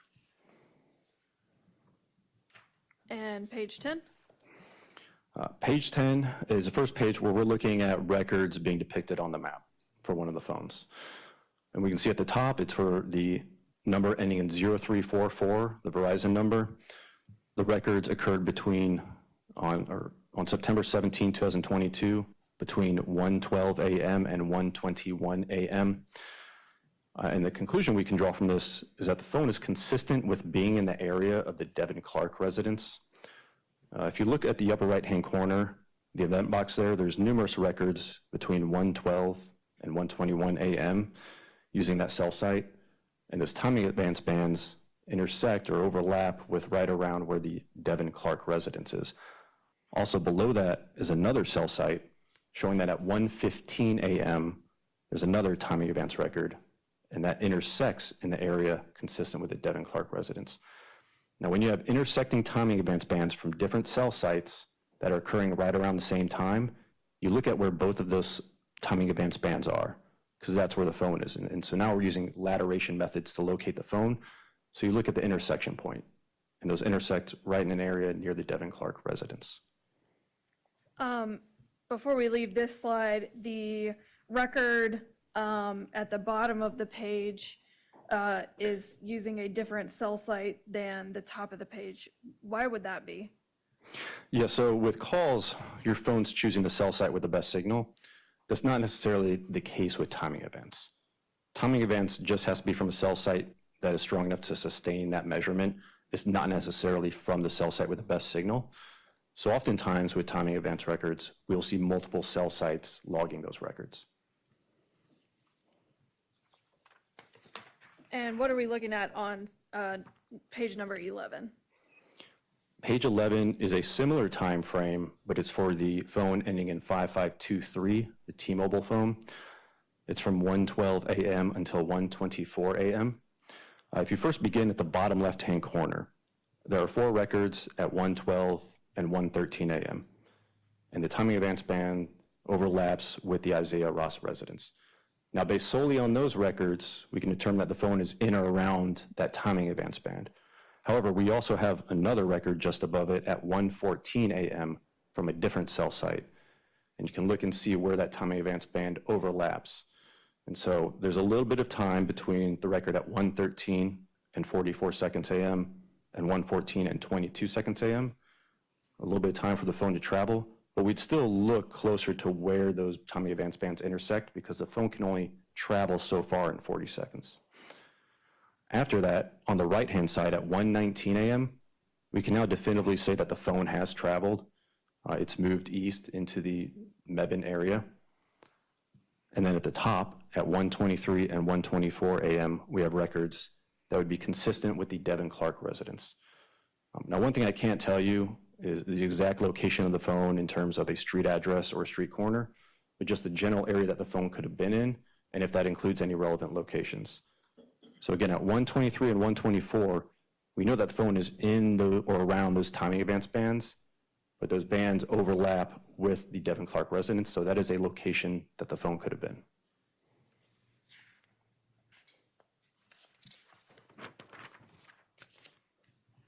And what are we looking at on page 12? Page 12 moves forward about 15 minutes. This covers from 1:39 a.m. until 2:42 a.m. and is for the red Verizon phone ending in 0344. At the top right, we can see that there are records at 1:39 and 1:40 a.m. Also, at the bottom left, we have a record at 1:39 a.m. And that measurement is 1.7 miles. That's that furthest out timing advance band. So what we're looking at around 1:39 a.m. is those 2 timing advance bands that are intersecting. One of those intersection points is near the Lyric Woods residence. The other one is a little bit northwest of there. So at that moment in time, with just those records, we know the phone is in or around one of those intersection points. At 1:42 a.m., and I'm looking at the bottom left-hand corner, the distance measurement goes from 1.7 to 0.73 miles. It's still that 60 degrees northeast facing sector. So the phone has traveled closer to that cell site now. That's that shallower timing advance band that's still facing northeast. And then from 1:45 until 2:42 a.m., there are 61 timing advance records that are using that 300-degree northwest facing sector. And those are those bands that are intersecting or overlapping with the crime scene. So from 1:45 to 2:42 a.m., we have that high volume of timing advance records that's consistent with the phone being stationary somewhere in that area, and that area includes the crime scene. One other thing to note in the upper left-hand corner in the legend is that the last evidence of connection to the network for this phone was at 2:44 and 16 seconds a.m. Meaning after that point, I just have no evidence in the records of any connection to the cellular network. There's no cell site info to go with that.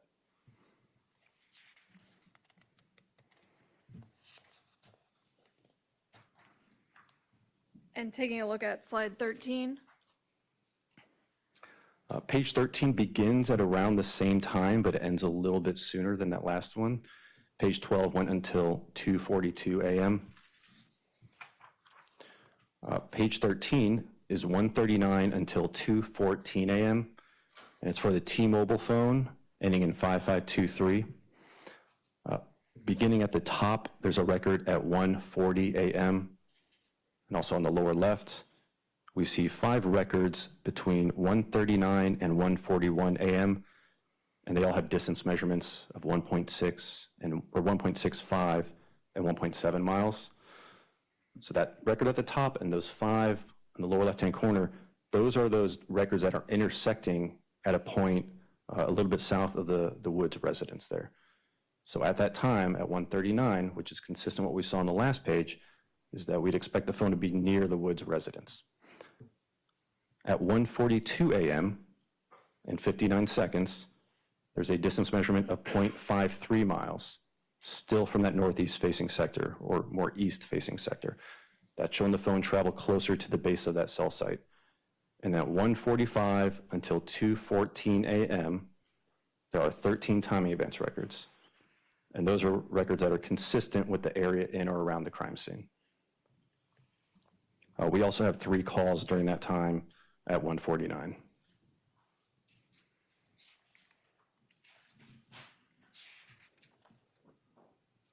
And how about on slide 14? So on page 12, the Verizon phone was stationary. It didn't move from that location until 2:42 a.m., and then we saw a lack of evidence of any connection to the network. With the T-Mobile phone ending in 5523, it doesn't just stay stationary, it has moved. And so at the top, we can see between 2:20 and 2:29 a.m., there are 14 timing advance records that are consistent with an area that would include the Petro Travel Center, meaning that is a location that the phone could have been. It's definitely traveled north from where it was before. And then after that, between 2:36 and 2:50 a.m., the phone has since returned south to an area that would be consistent with the crime scene. And we have 17 timing advance records in that approximately 14-minute time frame. And then how about on slide 15? Page 15 moves forward to the next day. This is September 18th, between 8:01 p.m. and 10:02 p.m. It's for the T-Mobile phone ending in 5523. There are about 2 hours of records between 8:01 and 10:02 p.m. showing activity consistent with that bus stop. There are also 4 calls that we have activity for during that time frame.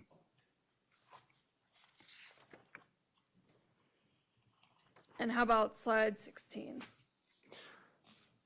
Page 16 continues where we left off at 10:02 p.m. Again, it's for the T-Mobile phone ending in 5523. And you can see at the bottom, there's that record at 10:02. And then as you move north and northeast, there's a record on September 19th at 12:35 a.m. And then finally, also on the 19th at 7:04 a.m. in Delaware.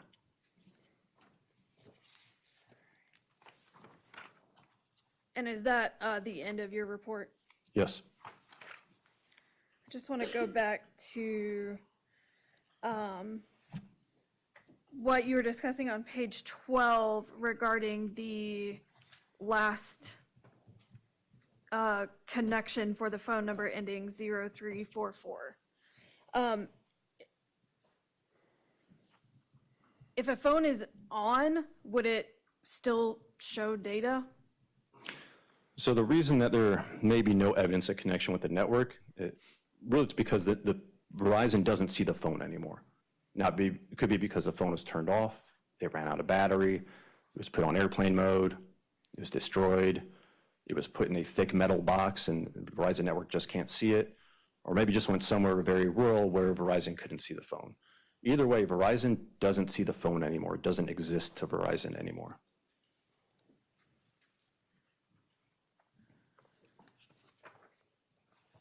If I could have just a moment, Your Honor.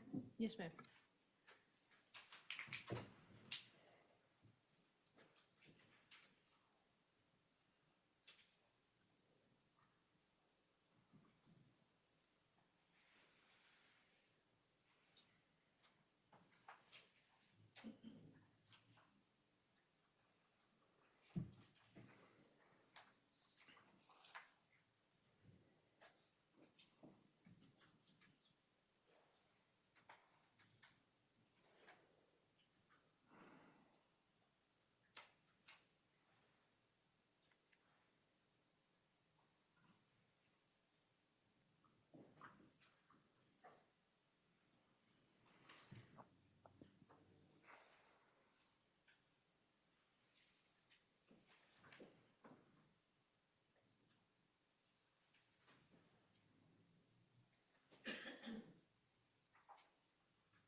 Special Agent Putman, prior to completing your report, did you generate a draft report? I did. And is it possible that there's a page of data missing from your final report? I'd have to review my draft report to confirm.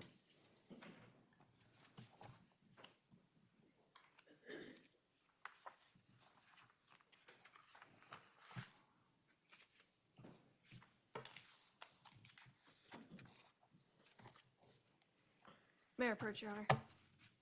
You may. And I'll mark this as states 145. May I approach the court reporter to borrow her stapler? You may.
Special Agent Putman, I'll show you what's been marked for identification purposes as States Exhibit 145. And do you recognize States 145?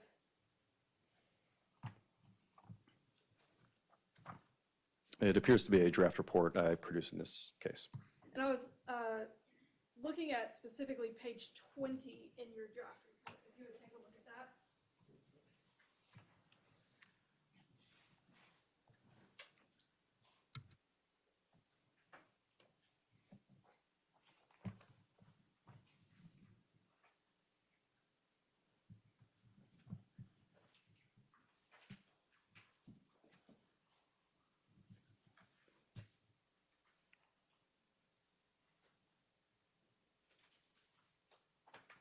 Yes. Now that data does not appear in your final report. Was that by accident or on purpose? When I originally created the draft report is in 2022. As this date came closer, I revised it to clean it up a little bit, something that commonly do. And to make an official report, I have another CAS agent peer review it. So this page does not appear in my final report. I don't recall if we had a conversation about whether this time frame was relevant or not. What time frame is that? It is September 17th, 2022, from 3:09 a.m. until 3:10 a.m. And which phone number is it for? The green T-Mobile number ending in 5523. And do you recall, well, in producing your draft report, are you looking at the same data that you used in producing your final report? Yes. And what can you describe about the location of the 5523 phone in that time frame? I should say this hasn't been peer reviewed by another CAS agent, but the records are very consistent with the phone being in or and around the Issiah Ross residence.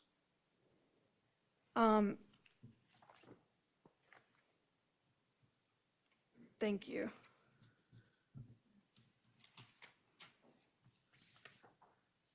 If I could have just one moment, Your Honor. Yes. Thank you.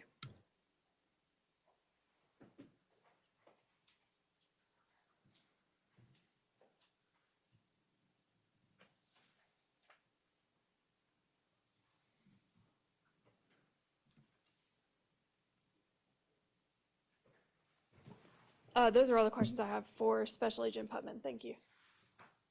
Cross. Thank you, Judge. Good afternoon, Officer Putman. Good afternoon. Maybe we'll work our way backwards a little bit. So when you get this information from Verizon and T-Mobile, you don't request it yourself. It's given to you by law enforcement. Is that right? Yes, typically there's an investigation that's already began without me, and records have been obtained by the primary investigating agency, and they just request that I produce a report, and they provide me the records and any other relevant information like timeframes and locations. Then when reviewing these records, you mentioned you had relationships with these different cell phone providers, and so that you are knowledgeable about what they mean, what they say, if there's any difference in time frame, whether it's UTC or Eastern Standard Time, so on and so forth. Yes, we have regular discussions with the major cell phone providers, and we go through all that information in terms of different time zones that they use, depending on the provider and the type of record. And when reviewing those records, you're able to determine that this is, I guess, the full record or everything you need, or do you ever have to follow back up with law enforcement to make sure that there isn't anything missing or that there are gaps? Sometimes, maybe I only get call detail records, and I know based on the relevant time frame that timing advance is still available. And so I may go back to the investigating agency and make sure that in their legal process that they serve, that they ask for a timing advance, because that's more useful than just call detail records. So sometimes I do ask them to go back and get more information. And after, in this particular case, you went through and you had the call detail records, the timing advance records, and then you took that information and put it in a visual form like we saw with the map and the little sectors. Is that right? Yes. And you mentioned after you were done, you would then submit your draft to another colleague to kind of double check that you had done everything accurately and according to your policies. Is that right? Yes, if a case is going to trial, then we get another CAS agent to peer review our work. They go through the records hand by hand and also using a separate tool than I would have used, and make sure that everything's mapped correctly, that only reliable records are used. They look for things like typos, anything that maybe need to be investigated in peer review. And the report that we just viewed was 17 pages, the final draft.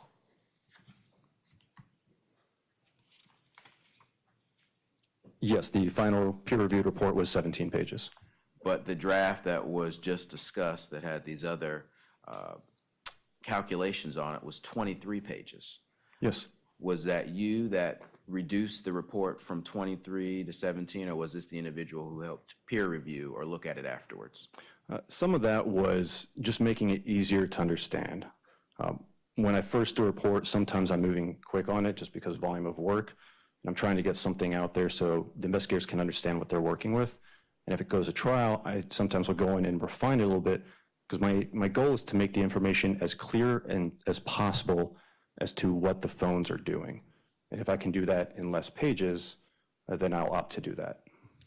But in addition to reducing the number of pages from 23 to 17, there was actual information in this draft, in this initial draft, that did not make its way to the final draft. Is that correct?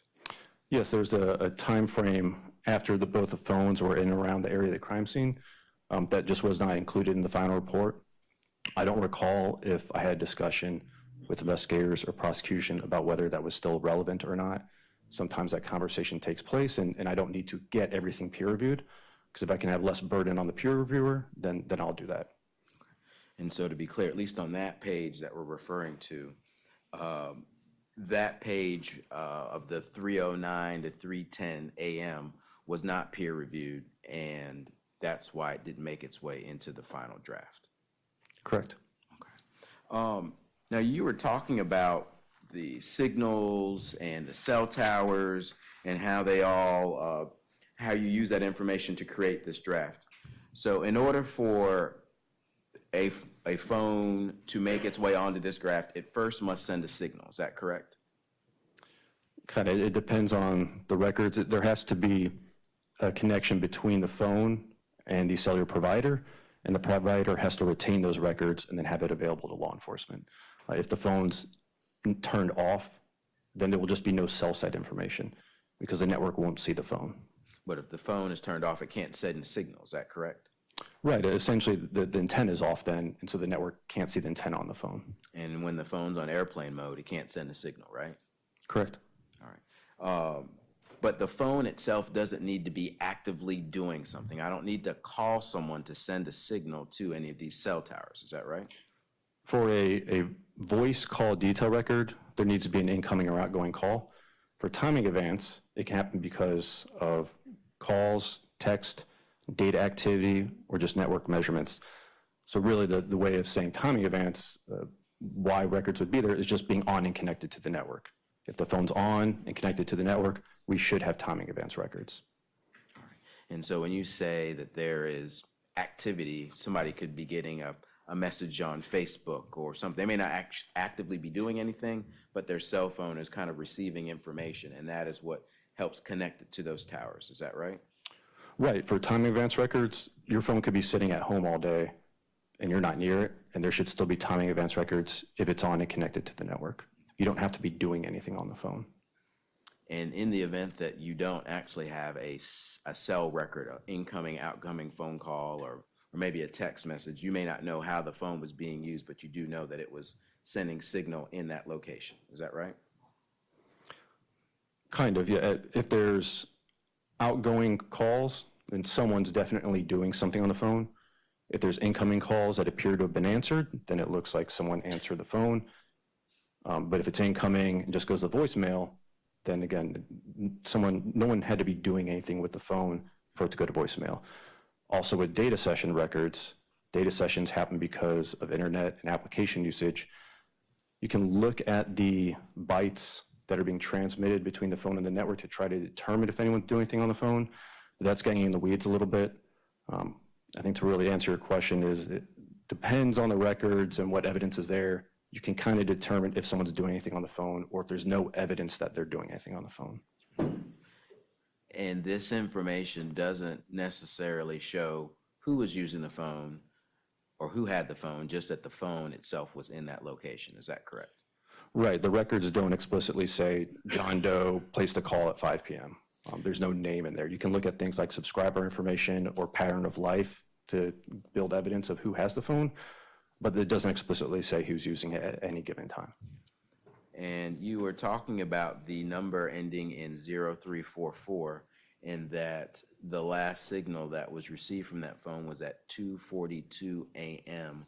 on September the 17th. Is that correct?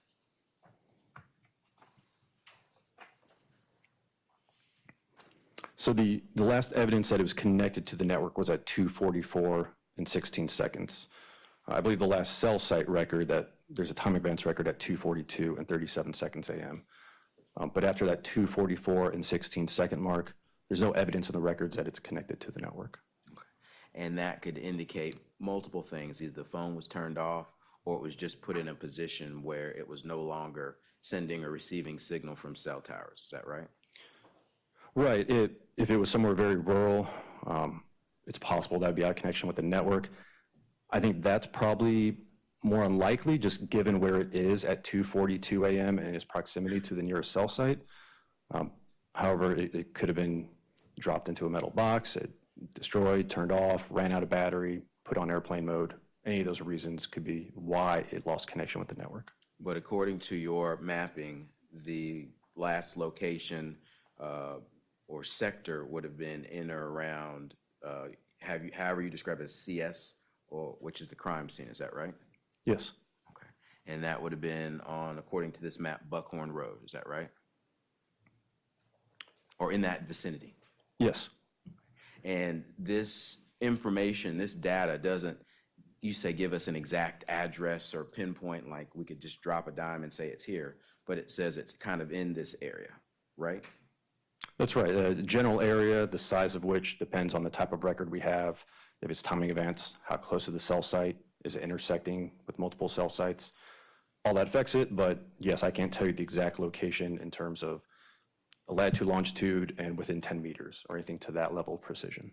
And the timing advance on here shows it was a little less than half a mile from the center of that tower. Is that right? Yes, the timing advance measurements were 0.39 and 0.44 miles. One moment, Judge. Yes, sir.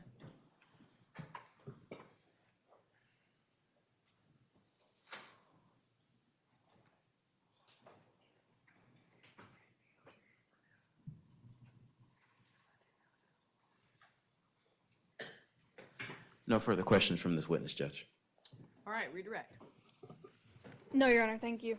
All right, may we excuse the special agent at this time? Yes, Your Honor. Yes, Your Honor. Special agent, thank you for being with us. You're going to be excused from your subpoena obligations. Thank you, Your Honor.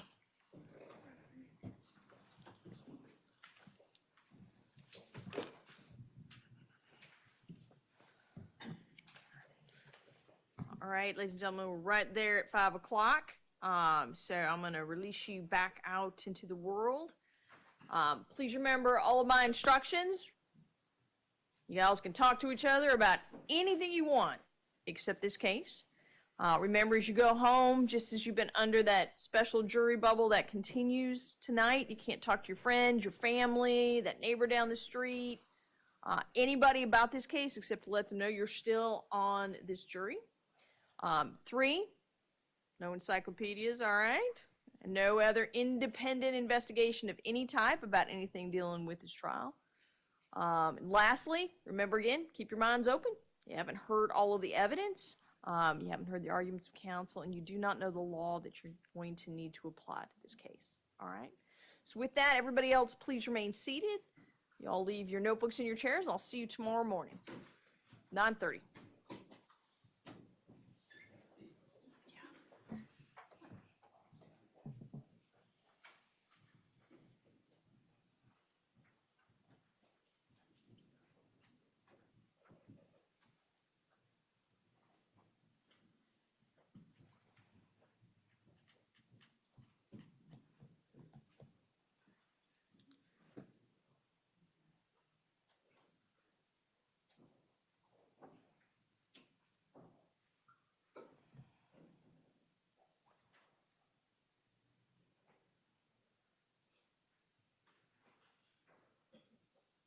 All right, all of our jurors have left the courtroom. Madam DA, one witness left? Two witnesses left. All right. So, Mr. Trapp, again, if y'all will be prepared tomorrow to, assuming that the state survives the motion to dismiss, address the issue of what the defense is going to do about the defendant testifying, Mr. Ross testifying, or about presenting any other evidence. Yes, Your Honor, we will be ready.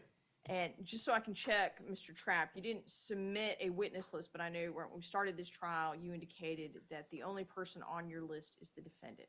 Is that still correct? That is still our list, that's correct. All right, sounds good. Anything else that we need to address before we adjourn this evening? No, Your Honor. Not at this time, Judge. All right, the only other thing, we had one other bench trial. I think I didn't,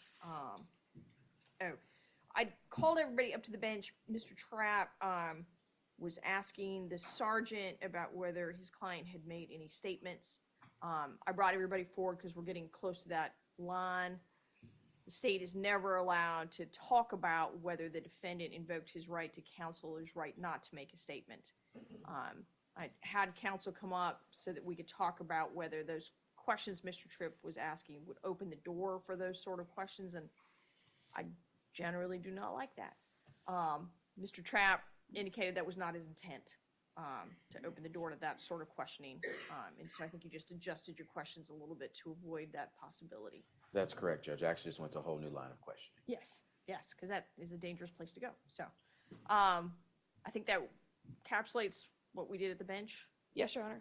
Yes, Your Honor. All right. If nothing else, then we'll be in recess until 9:30 tomorrow morning. Thank you. Recess till 9:30 tomorrow. I might see if I can come Yes, see you sir. after you. Oh, yeah. Wait, before we go off the record, I apologize. What is his name? Do you know?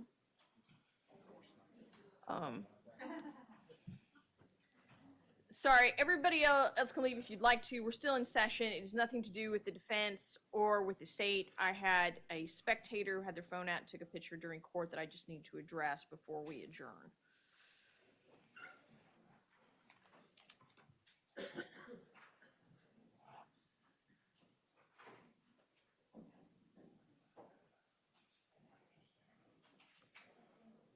Hi. What is your name? My name's Chris. And your last name? King, K-I-N-G. Okay, Mr. King, I understand that this is the first day that you've been here with us in court. Is that right? Yes, ma'am. All right. And I've been watching this live stream on TV, and I've seen other people here on their cell phones. Any court that I've ever been in that you couldn't take a picture, you couldn't bring your phones into the courtroom. And so I took pictures of the outside the courthouse, took pictures of one in here, but as soon as he told me, he said, you can't do that. And then, but, you know, and I've been seeing big iPads in here, so I thought it was okay. But like I said, nothing in here is irrelevant to taking pictures. I just, you know, so I won't do it anymore. I appreciate that, Mr. King, and you were not here. I've made a couple announcements. I've never been to this courthouse ever. That's excellent. I find it to be. I didn't know anything. Yeah.